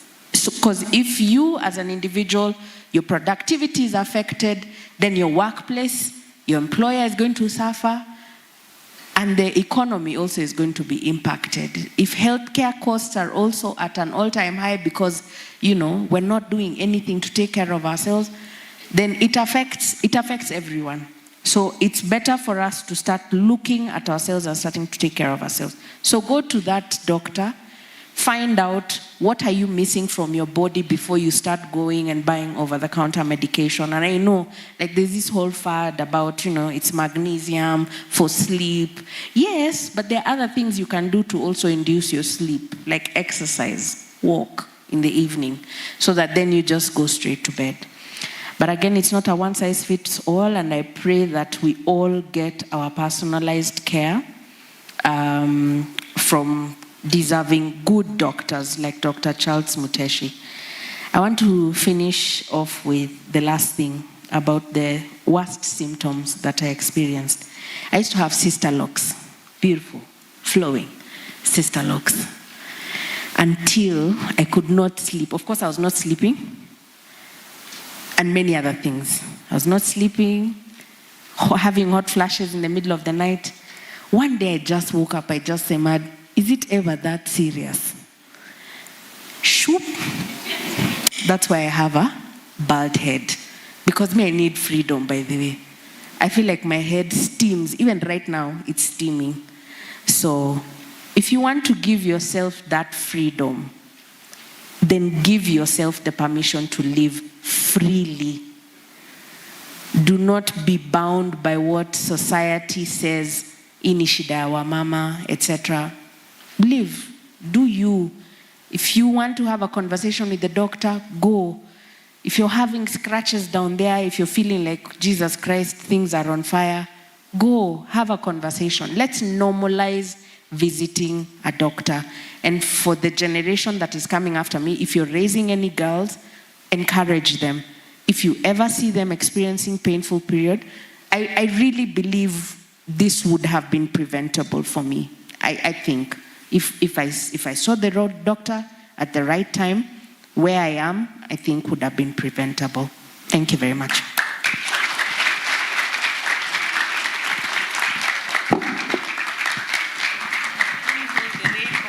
Let me hold the rail. Thank you so much, Elsie, for sharing your life experience. Hasn't it not been amazing? As she was talking, I was relating to some of the things that she's going through, and I also assume some of us as well. We hope some of the questions that you had have also been addressed in this session as well. Right? Your expectations, we hope they're being met so far? All right, great. So just a bit of an icebreaker. Okay, thank you. So if we would like, even as we continue with the sessions, you can take a selfie, you can post, you can tag us. Our hashtag is covered conversations. So once you do that, you'll be able to share your experience, and you can even let us know so far what are your expectations. What is the one thing that you have learned? I think for me, there's one, happy hormone. That's one key takeaway. And then the other thing that I've learned so far is that everything, basically what has been spoken so far, I can relate. There's a lot of myths that I've been able to demystify from my side, and I hope the same applies to you. So I know you've seen papers going around. If you do not have a paper, you can raise your hand and the ushers will give one to you. So in that paper, if you do have any questions, you can just start writing them down. Right after this, we will have a session of Q&A, whereby we would like to get to know if there are any questions that have not been answered, and that can be tackled in the Q&A session. Maybe I can ask us to just stand up a bit, and I know we are adults, and most of us are in the, I don't want to put pressure on people. So there are those ones who are in the perimenopause age. Maybe you can raise your hand. Perimenopausal. So basically, if you are within 40 to 45, okay. Menopausal, 50 and above. Wow. Good. Let's clap for them. Great. So when you're ready, you can sit down. So at this juncture, maybe I can ask who knows the CEO for Jubilee Health Insurance? Is she a lady or is he a man?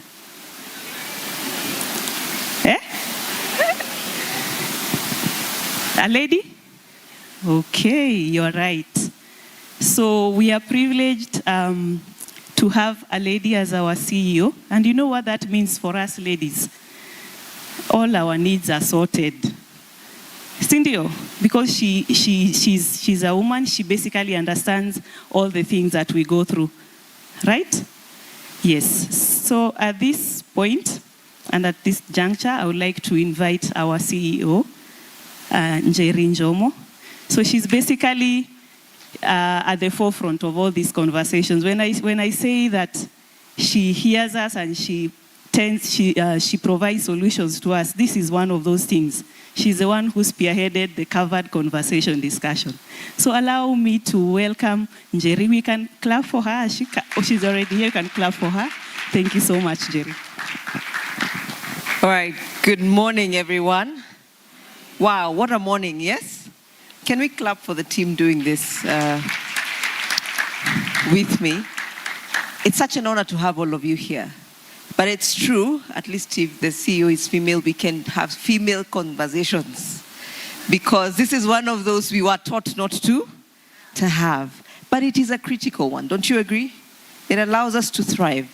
My name is Njeri Jomo. As I've been introduced, I have the great pleasure of leading the team at Jubilee Health Insurance.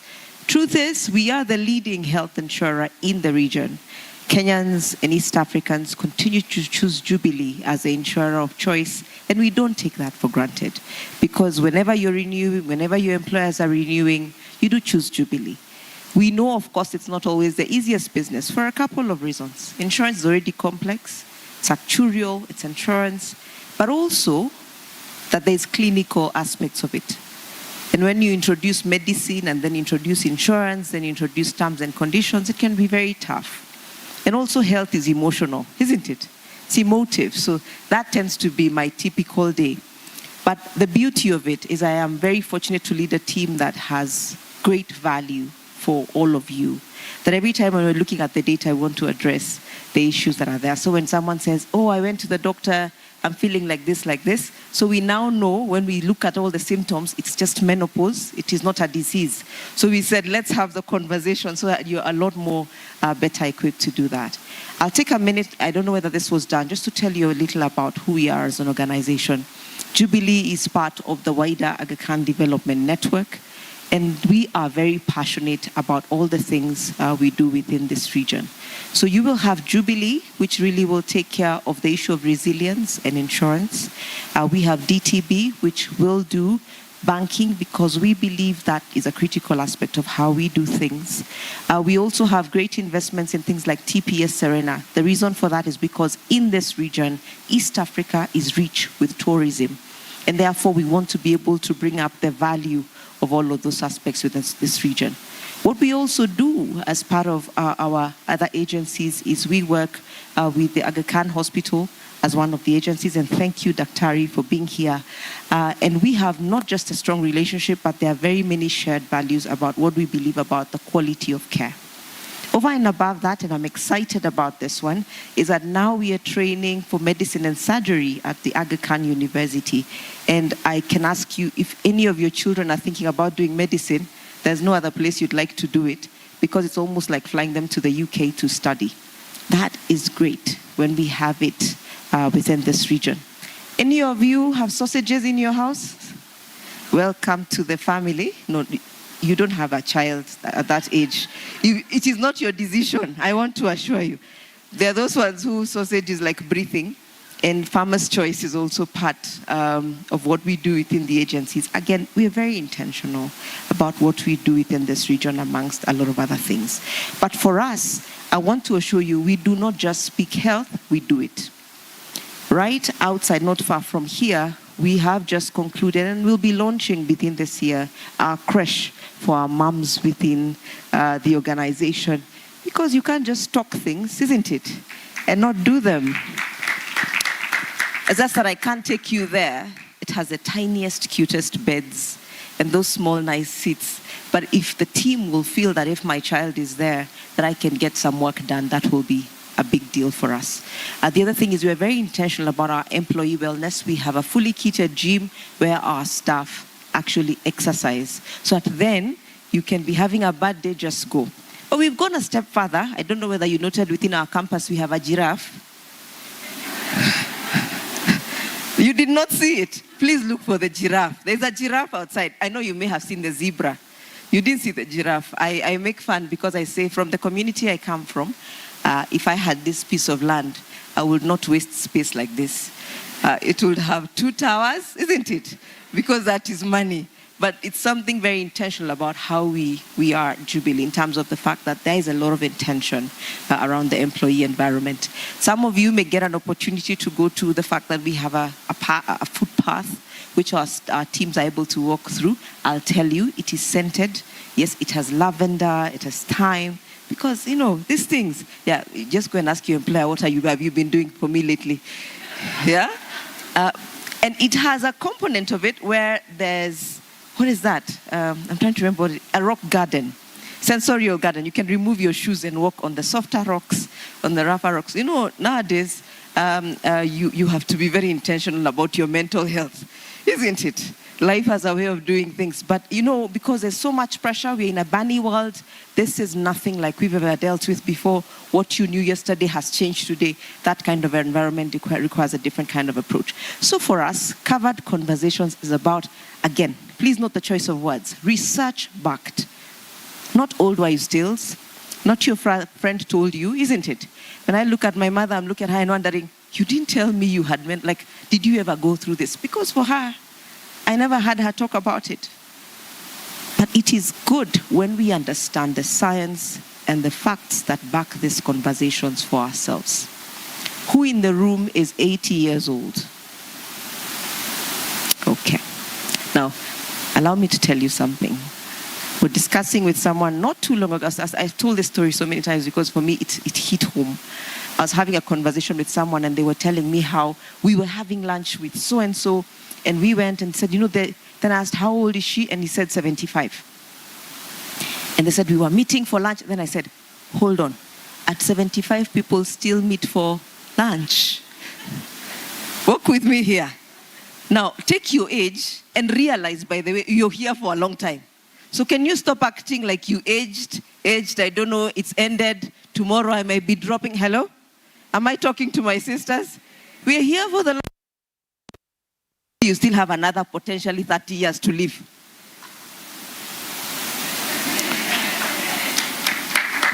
I hope you get it. So if you're 40 and you've been behaving old, my friend. If you're 40 now, I don't know, I am 50, I'm feeling. Hey, you're 50, you're feeling. You're feeling. What will you be at 60? 70? 80, will you even be leaving your house? So we want to, yes? Look at that, she's 76. So we're being very intentional about living purposefully. And that's what our conversation here is able to achieve for all of us. You take time. Not working, you shave and you say, I'm rocking this and I'm fine. Isn't it? Hello?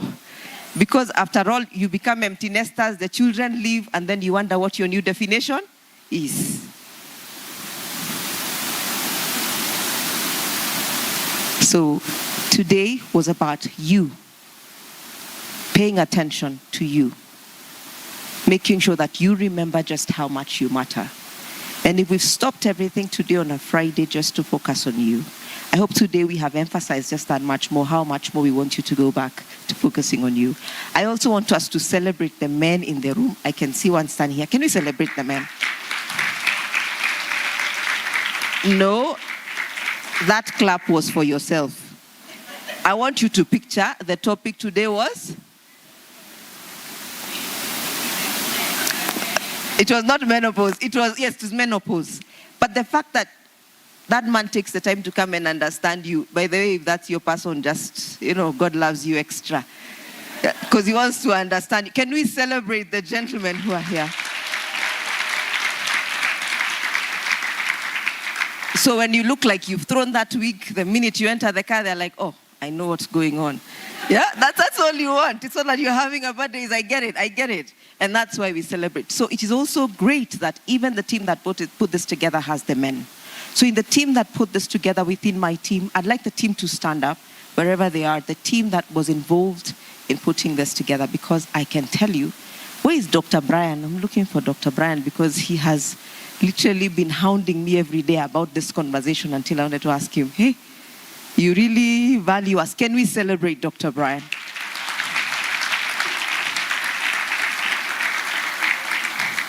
You look like a young man, so thank you for thinking about us. Yeah, you know, I don't know who you've seen suffering that you decided to help us, but we are glad. We are glad you spotted that this is a conversation that we need to have. Thank you very much, Dr. Brian. Can you see it's a good thing, isn't it? Yeah, it's a good thing when they're thinking, hey, we do need to have this conversation. We do need to have this conversation. Because the first one we had was cancer. But I can assure you, they've hounded me on we need to discuss menopause. And I said, wow, isn't it? That's what you think is urgent? They said, yes, this one is urgent. We need to have a conversation about this one. And more importantly, they insisted it needs to be recorded because this is a conversation that we should be having. But again, except Dr. Brian, can we have the rest of the team stand up? I am not giving vote of thanks. The team that is doing this.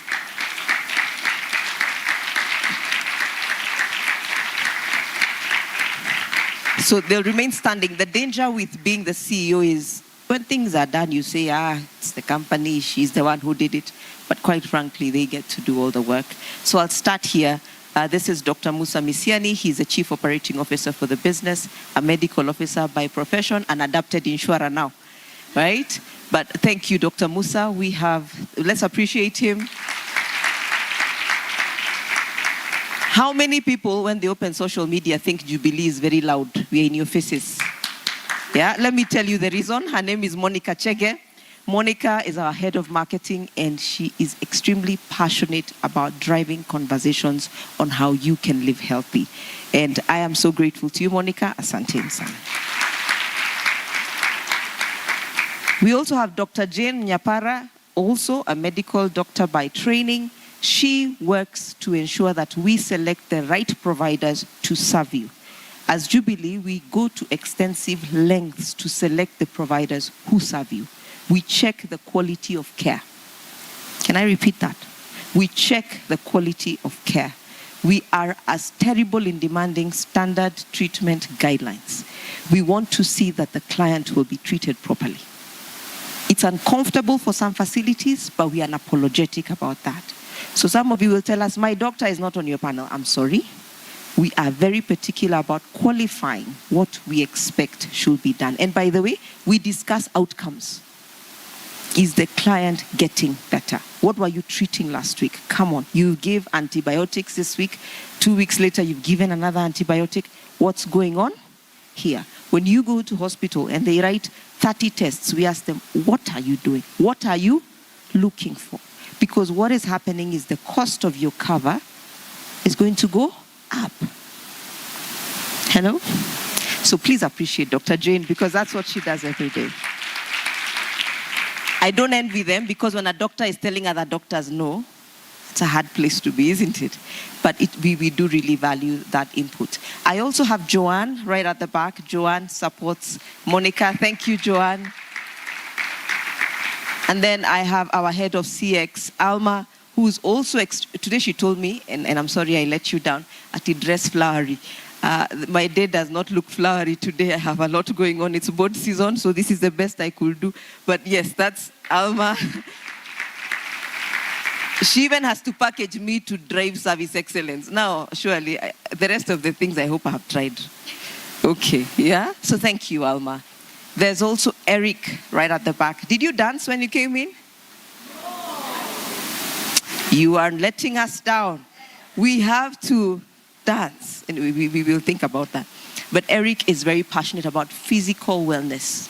In fact, halfway through the day, he stops everyone. What do you call that section? Dance na mimi. Yeah, he just stops everyone and says, stop what you're doing. He puts music and tells you, stand up.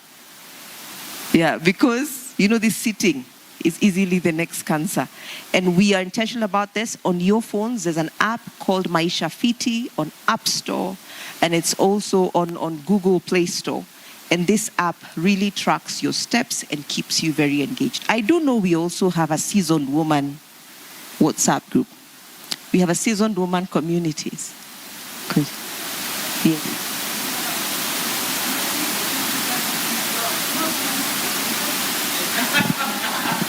My young people, come to the front. You know now she's my elder. Please come quickly, come quickly. If I have introduced you, you come quickly. Yeah, they need to see you. You're making them turn. Thank you very much for that feedback. So these are the people. Anybody else who have left down there? Jabuya, are you coming forward?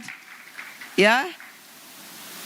As Jabuya is coming, Anthony, please come, because you're refusing to come in, and I want to say what great job you have done for us today. So this is a team, and I've introduced all of them. Jabuya works in wellness. So I've said, on Maisha Fiti, please download Maisha Fiti on your app store. Keep up with what we are doing. In fact, your medical card is on the app, so you can even lose the original one. Just go to the hospital with a digital one. They will serve you as they would. And the team here is doing a great job. What I'll tell you is right now, I think we're over 60% paperless. In most of the hospitals, when you go, we are not asking you to fill forms. We are keen on pushing them to go 100% because we are telling them, stop, the person is sick, let's do it this way. So we are moving, and we hopefully get to 100% sooner or later. Thank you, everyone. I asked this gentleman to come forward because does Jubilee have a beautiful campus? We do. So Anthony takes care of us in that regard. Thank you, everyone. So ladies, today is about you and really putting you at the center. We said, what is International Women's Day to Jubilee? And we said, this is it, that we have a conversation about us, isn't it? That we really do spend some time. So I want to challenge all of us. What was the theme for International Women's Day 2026? What was it? Give to gain. Can I tell you the person you must give first? Give generously.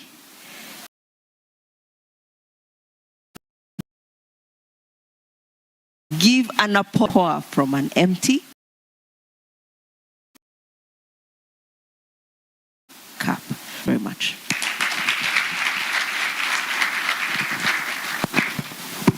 Let's give our captain a big round of applause. Thank you, Njeri, so much. So we are almost getting the end of our, so all of us has had an opportunity to write down your question, your hand, and then the ushers would come and get the papers. We'll be transitioning to a Q&A session. Maybe I would request our ushers to maybe bring some chairs up as they do so. If you have a question that has not been, you have not shared it with the team, ushers, there are some questions over here. You could come and get them. So I'll be requesting our guest speaker, Dr. Muteshi, to come and embrace the podium for the Q&A session. Then I'll also invite Elsie to also come.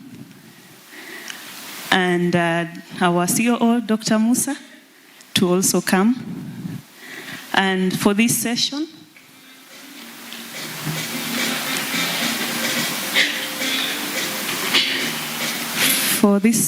I'll invite Dr. Brian, who is the mastermind behind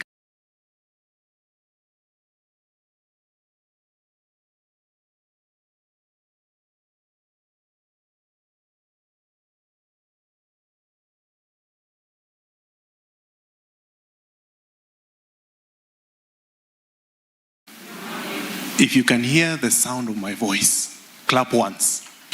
Very good. Now, I have a problem. Yeah? Can we say that we stop asking questions now? There's, sorry, look at this.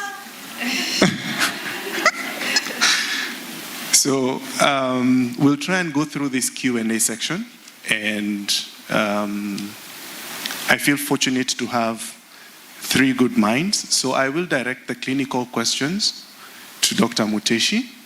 I will direct questions that relate to patient and client experience to Ms. Elsie, and then issues that relate to health financing or coverage to Dr. Musa. That's okay?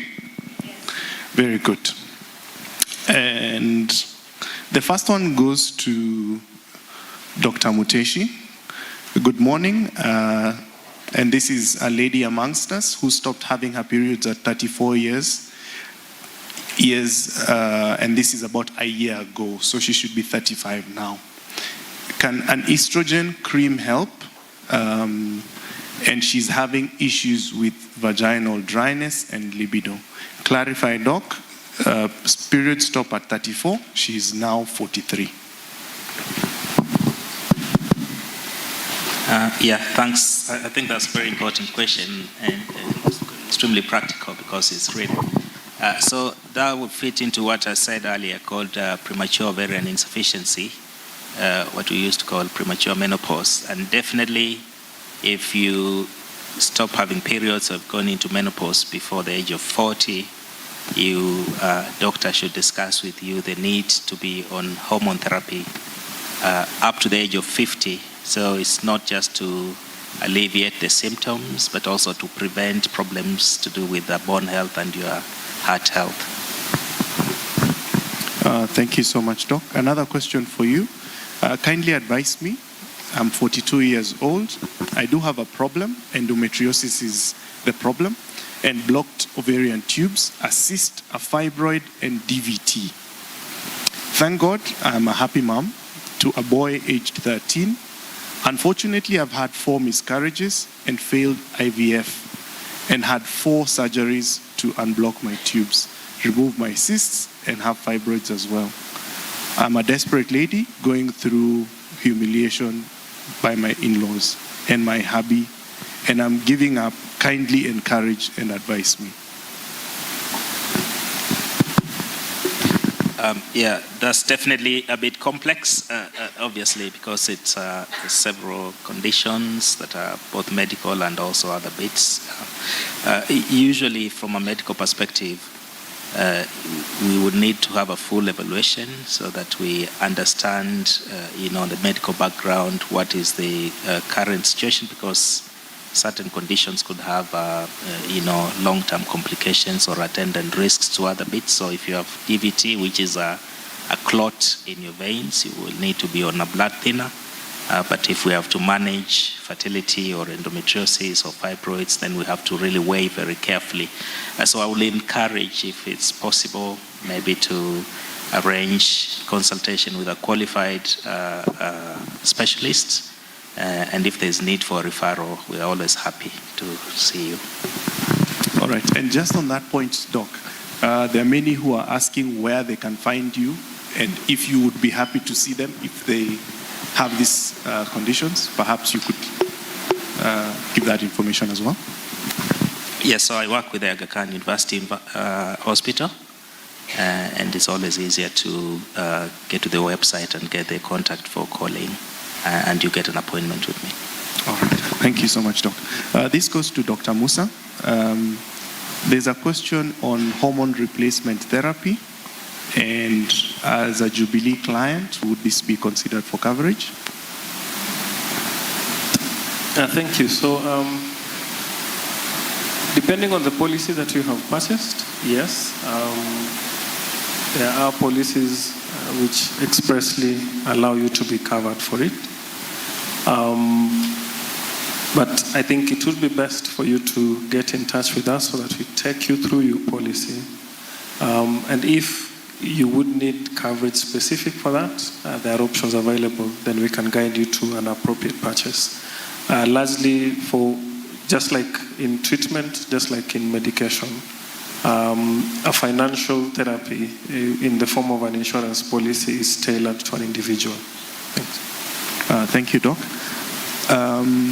There are a lot of questions, Dr. Muteshi, about whether the cream is available, the estrogen cream you are talking about, the average cost of this cream, and whether it can be applied at any point. So there are many questions relating to estrogen as a cream. Yes, when I came back around by end of 2018, we had a huge problem getting access to therapy. So yes, we do have the cream available. It's not over the counter, so don't go to the pharmacist and say, I've heard about the estrogen cream, I would like to have one. you need a medical assessment, I wouldn't be able to tell the costs because commodities sell differently in different places, but I think the average per month is around 3,000. Okay, thank you so much, Doc. Now to Miss Elsie. There are questions relating to how one copes, especially with mood swings or low libido in marriage, and how does one set themselves up to ensure economic productivity? First, I'm not married and I'm not sexually active, so. But anyway, I think the reason we're having this conversation is for all of us to be empowered, correct? I think the first step is seeing a Dr. Charles Muteshi, doing an assessment, coming up with just being able to identify like what your issues are. Estrogen helped me a great deal, by the way. Like when we're talking about vaginal dryness, there was a time I think I felt like I was in a crisis because I think I wiped down there and like a piece of skin was on. So I called Charles. I was like, Charles, I'm dying. Then he explained it to me and he said, that's vaginal atrophy. And you see, that's the role of estrogen. But when I started the application and I started using that estrogen, it really, really helped me a great deal. My down there is happy. My hoo-ha is happy. I don't know about what that will do for your libido, but I really think we have to think creatively beyond just your traditional, you see him and then you get excited. No. Take yourselves out for dinner, go dancing, have a glass of wine, start that car. Remember what Charles gave the analogy over here? Kama gari imekataa kuwaka, do something else. Kama unafaa kuiskuma down the hill, do it. Push it down the hill. And what I'm saying is just to activate those other things, those other feelings, and for you to be able to enjoy your partner. I think you really just have to think creatively and really tap into what else can I actually do beyond what we were used to. Maybe we just used to enter the bed, remove your clothes, then enter under the blanket. If that's not going to work, take him for a glass of wine. Thank you. Dr. Muteshi, something interesting here is that one of our members in the audience wonders if men experience menopause and whether if they have reduced estrogen, it's an issue. Yeah, so it's starting to get to us now. Yes, I think we would like to distinguish the terminology. So men might go through andropause and not menopause, but it's not too dissimilar. Hormone levels do decline as we get older. Definitely, men will say, I go to the gym and I would lift 150 kilo weights, but now I can hardly move 2 kilos of. So there is a gradual decline. It's not as sharp and marked as we see in ladies. But definitely the role of the male hormone called testosterone is what decreases.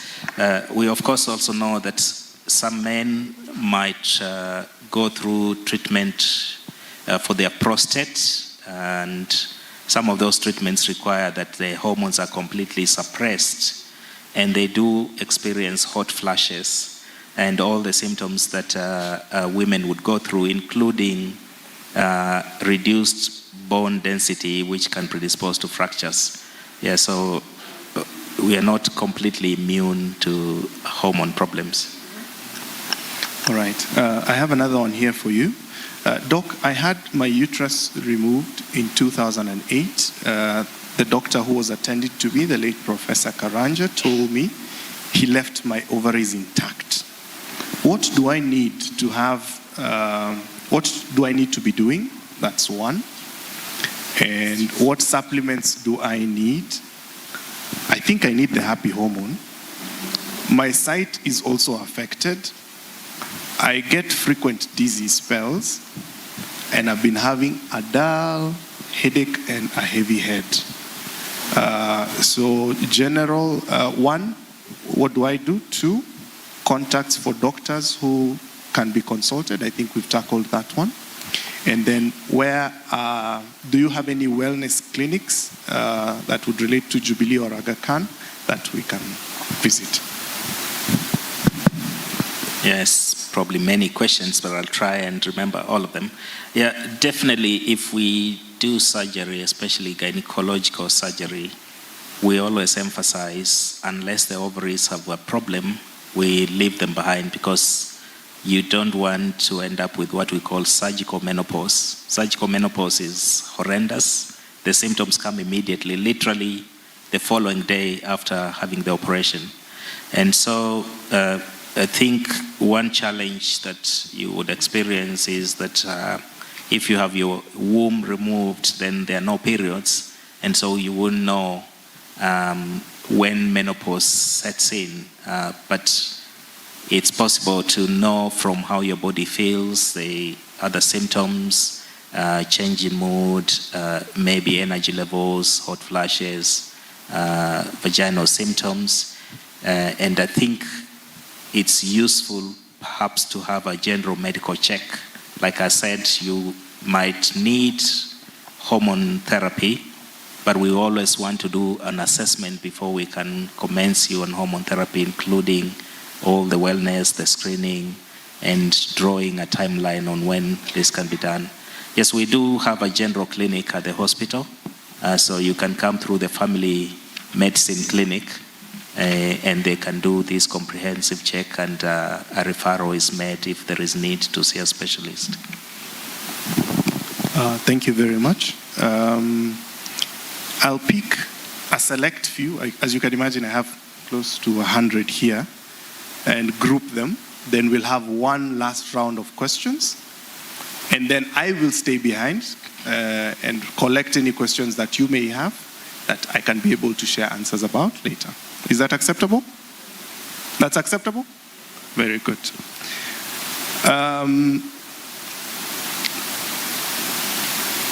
There's a question here that is interesting. It stands out from all of them. What would you advise a woman who has a high libido and that's higher than their husband? So as I sift through, that will be your last question, and I'll get the last question for Dr. Muteshi, and then the last question for Dr. Musa. And the reason why I selected you, Elsie, is because you're the only woman on stage. Not having sex, but use it. I'm just wondering, I'm here, I want your problem. That's a good problem to have. I think these are things we take for granted. But again, I encourage you, there's no shame in, again, revealing this to your partner, right? I think the society shames women for having these desires, which are part of our anatomy. So is it my fault that I have a desire for my partner, the one that I love, the one who I am with for life? If you have that desire for him, then go for it. But have conversation about it, I think. Just help him understand where you're coming from. Don't kill him, okay? It's dangerous. Thank you very much, Elsie. Dr. Muteshi, then finally Dr. Musa. So there are many questions relating to getting pregnant, one after having endometriosis or when you're around perimenopause. Is there any, or you could probably shed some light around pregnancy or conceiving during that time? Yeah, thank you. I think the general information or knowledge we would give is it's easier to conceive when you're younger than as you get older, but it's not impossible to get pregnant. What I have learned from my practice is people think it's actually very easy to get pregnant, even when you are younger. it's not.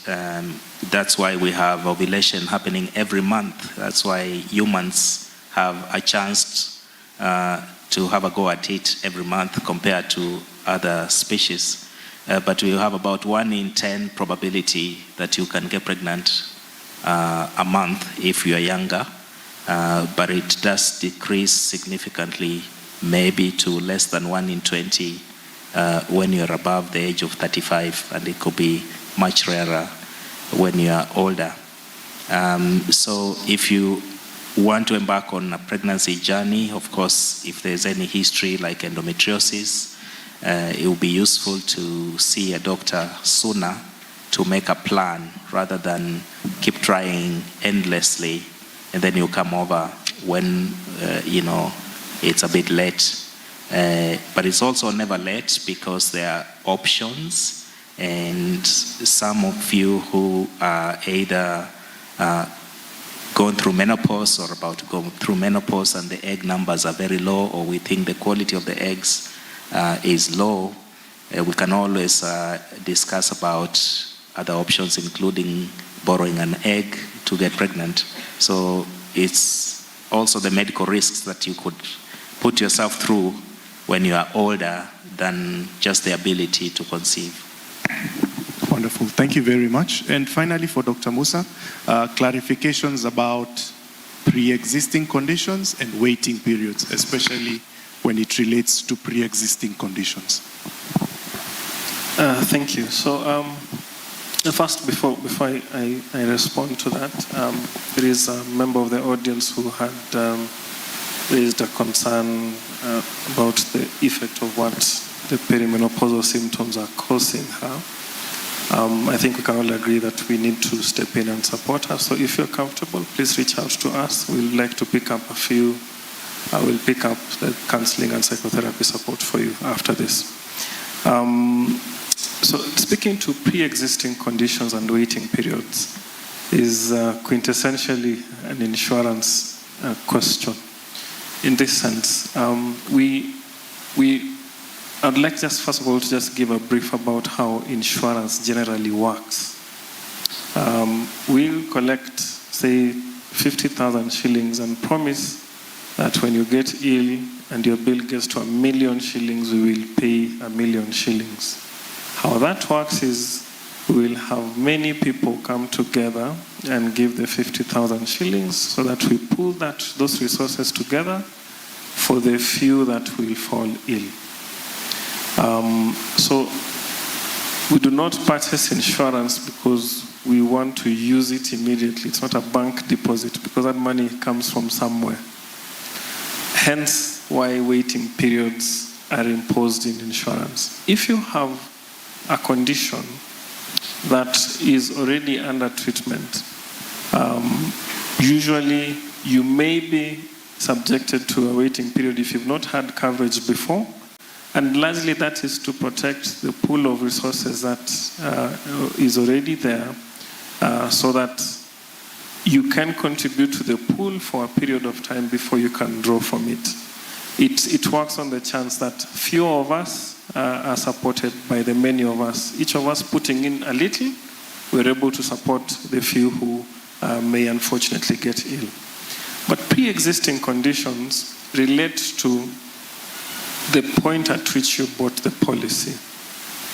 And the regulator, our regulator, the Insurance Regulatory Authority, has been very clear on defining what a pre-existing condition is. And it is a condition that will be diagnosed 90 days into your coverage, or that you knew existed before you took the coverage.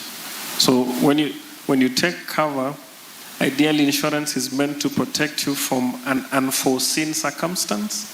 But in the event that you already had an existing condition when you took the policy, then that condition is deemed as pre-existing. And usually, it may be covered, but to a certain limit within your benefit, just to contain the pool, the risk to the pool, because we are taking many people to support the individual few who get ill. Thanks. Thank you very much. Let's give, I'll call them our panel for now. Dr. Muteshi, Elsie, and Dr. Musa a round of applause.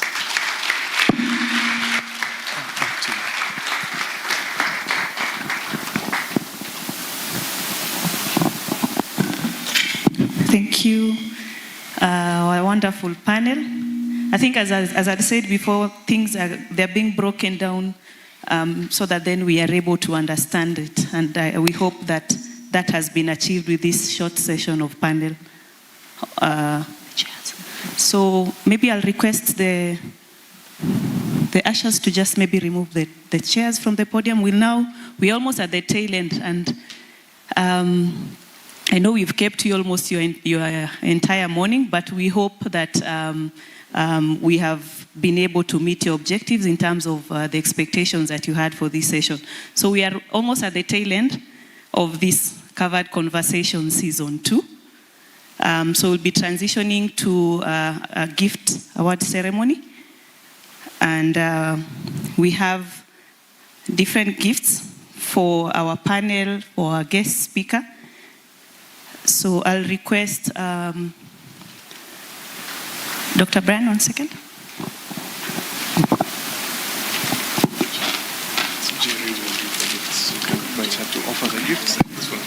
Okay, so at this point, I'll invite our CEO, Njeri Jomo, to come on the stage so that she can help us award our speakers for the day. Clap for her, she comes up the podium. So we will start with Dr. Muteshi. Dr. Charles, we want to thank you for the time that you have actually been able to come. I know there is a lot that you would have been handling at Aga Khan, but you managed to spare the time so that you come for this session. We really, really value you as Jubilee Health Insurance, and we thank you. Continue doing the good work that you are doing at the Aga Khan University Hospital. I know it's a big, you will want us to help you carry it? Okay. Okay, then we'll also like to invite our other guest speaker, Elsie. Thank you so much, Elsie. I mean, thank you so much for sharing your experience and giving hope to people who have endometriosis. Know that you can always get supported by our healthcare professionals. Thank you so much, Elsie.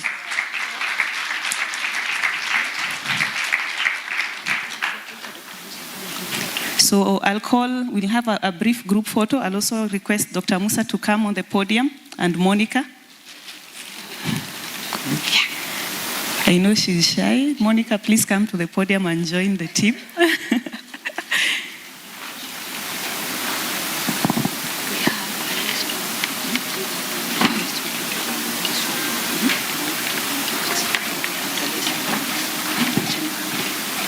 So Alma, I'd also request you to join the photo.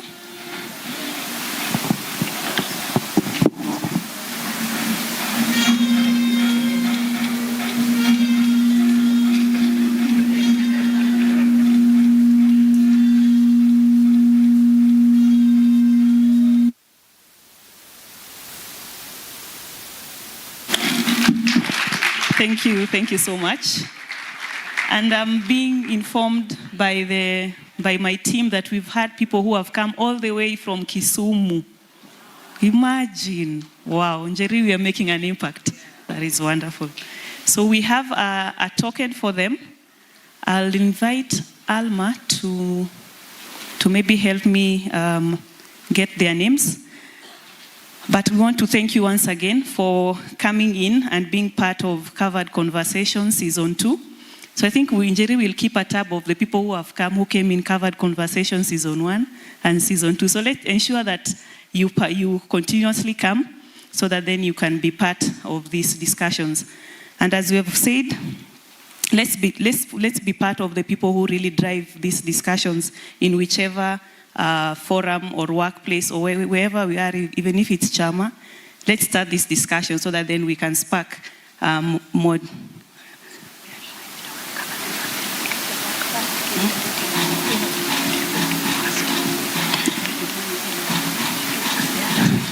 Okay, so I'm being informed that they are a bit shy to come, but it's okay. They'll collect their gifts as they leave. And then I'm also informed, imagine we have a client who is 76 years old, Agnes, who would like to recognize you and would like to appreciate you for creating the time. So I'll have Jerry award her. Thank you so much, Agnes, for coming. We really, really value you and we appreciate you.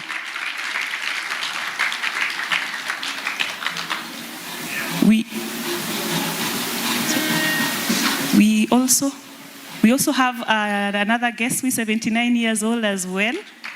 You clap for her, wow. She'll also be getting a gift as well. Thank you so much for coming and embracing the occasion. I'm also told that we had the person who arrived here the first. Imagine, when you walikuja late, you will be awarded next time when we have covered conversations and you come early. So thank you so much for embracing the occasion.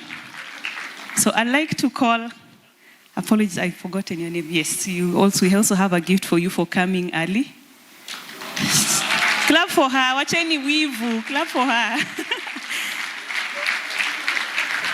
Thank you so much, thank you so much.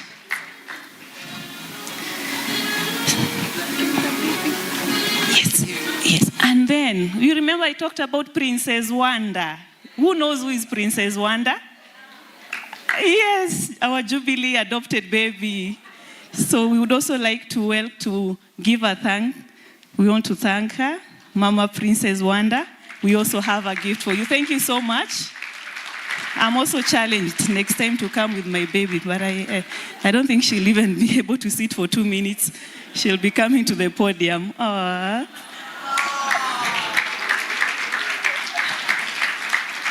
Oh, let's clap for her. Let's clap for Princess Wanda. Isn't she adorable? Thank you so much. So we can see all the conversation. It doesn't matter, even if you have to come with your entire clan. Come with them, we will host you. All right? So thank you so much, ladies and gentlemen. We are almost now at the tail end. Imagine program imeisha. Amma, you still want to stay? Jerry, feedback?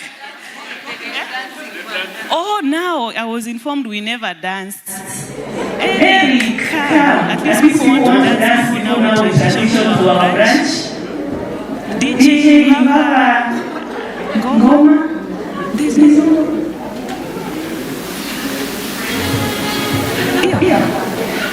they are asking for something vibrating, something that will, this discussion on concept. So we just leave.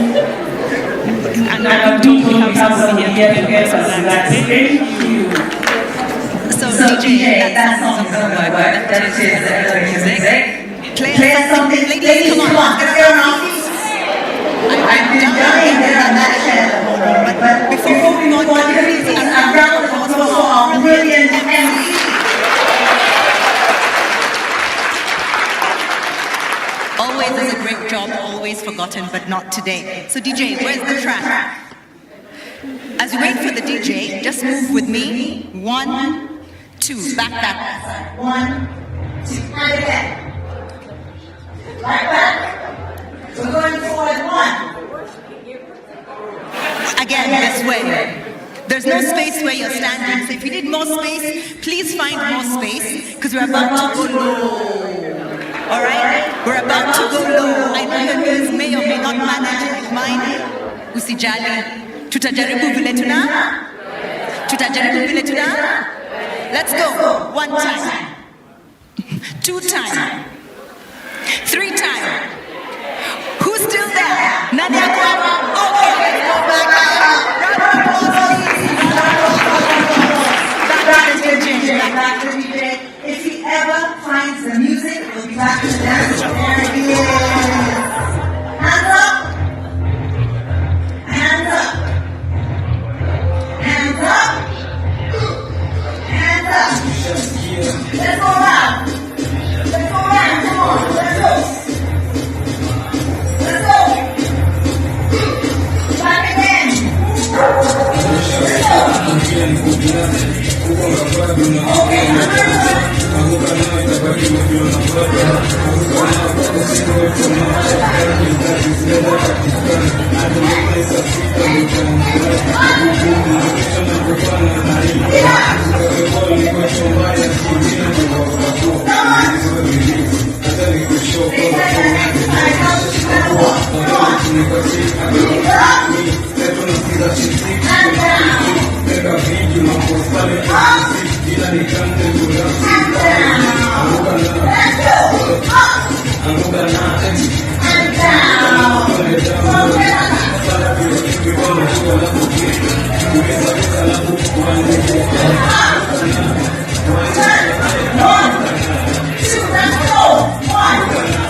Jubilee client, with health, with life, with money market.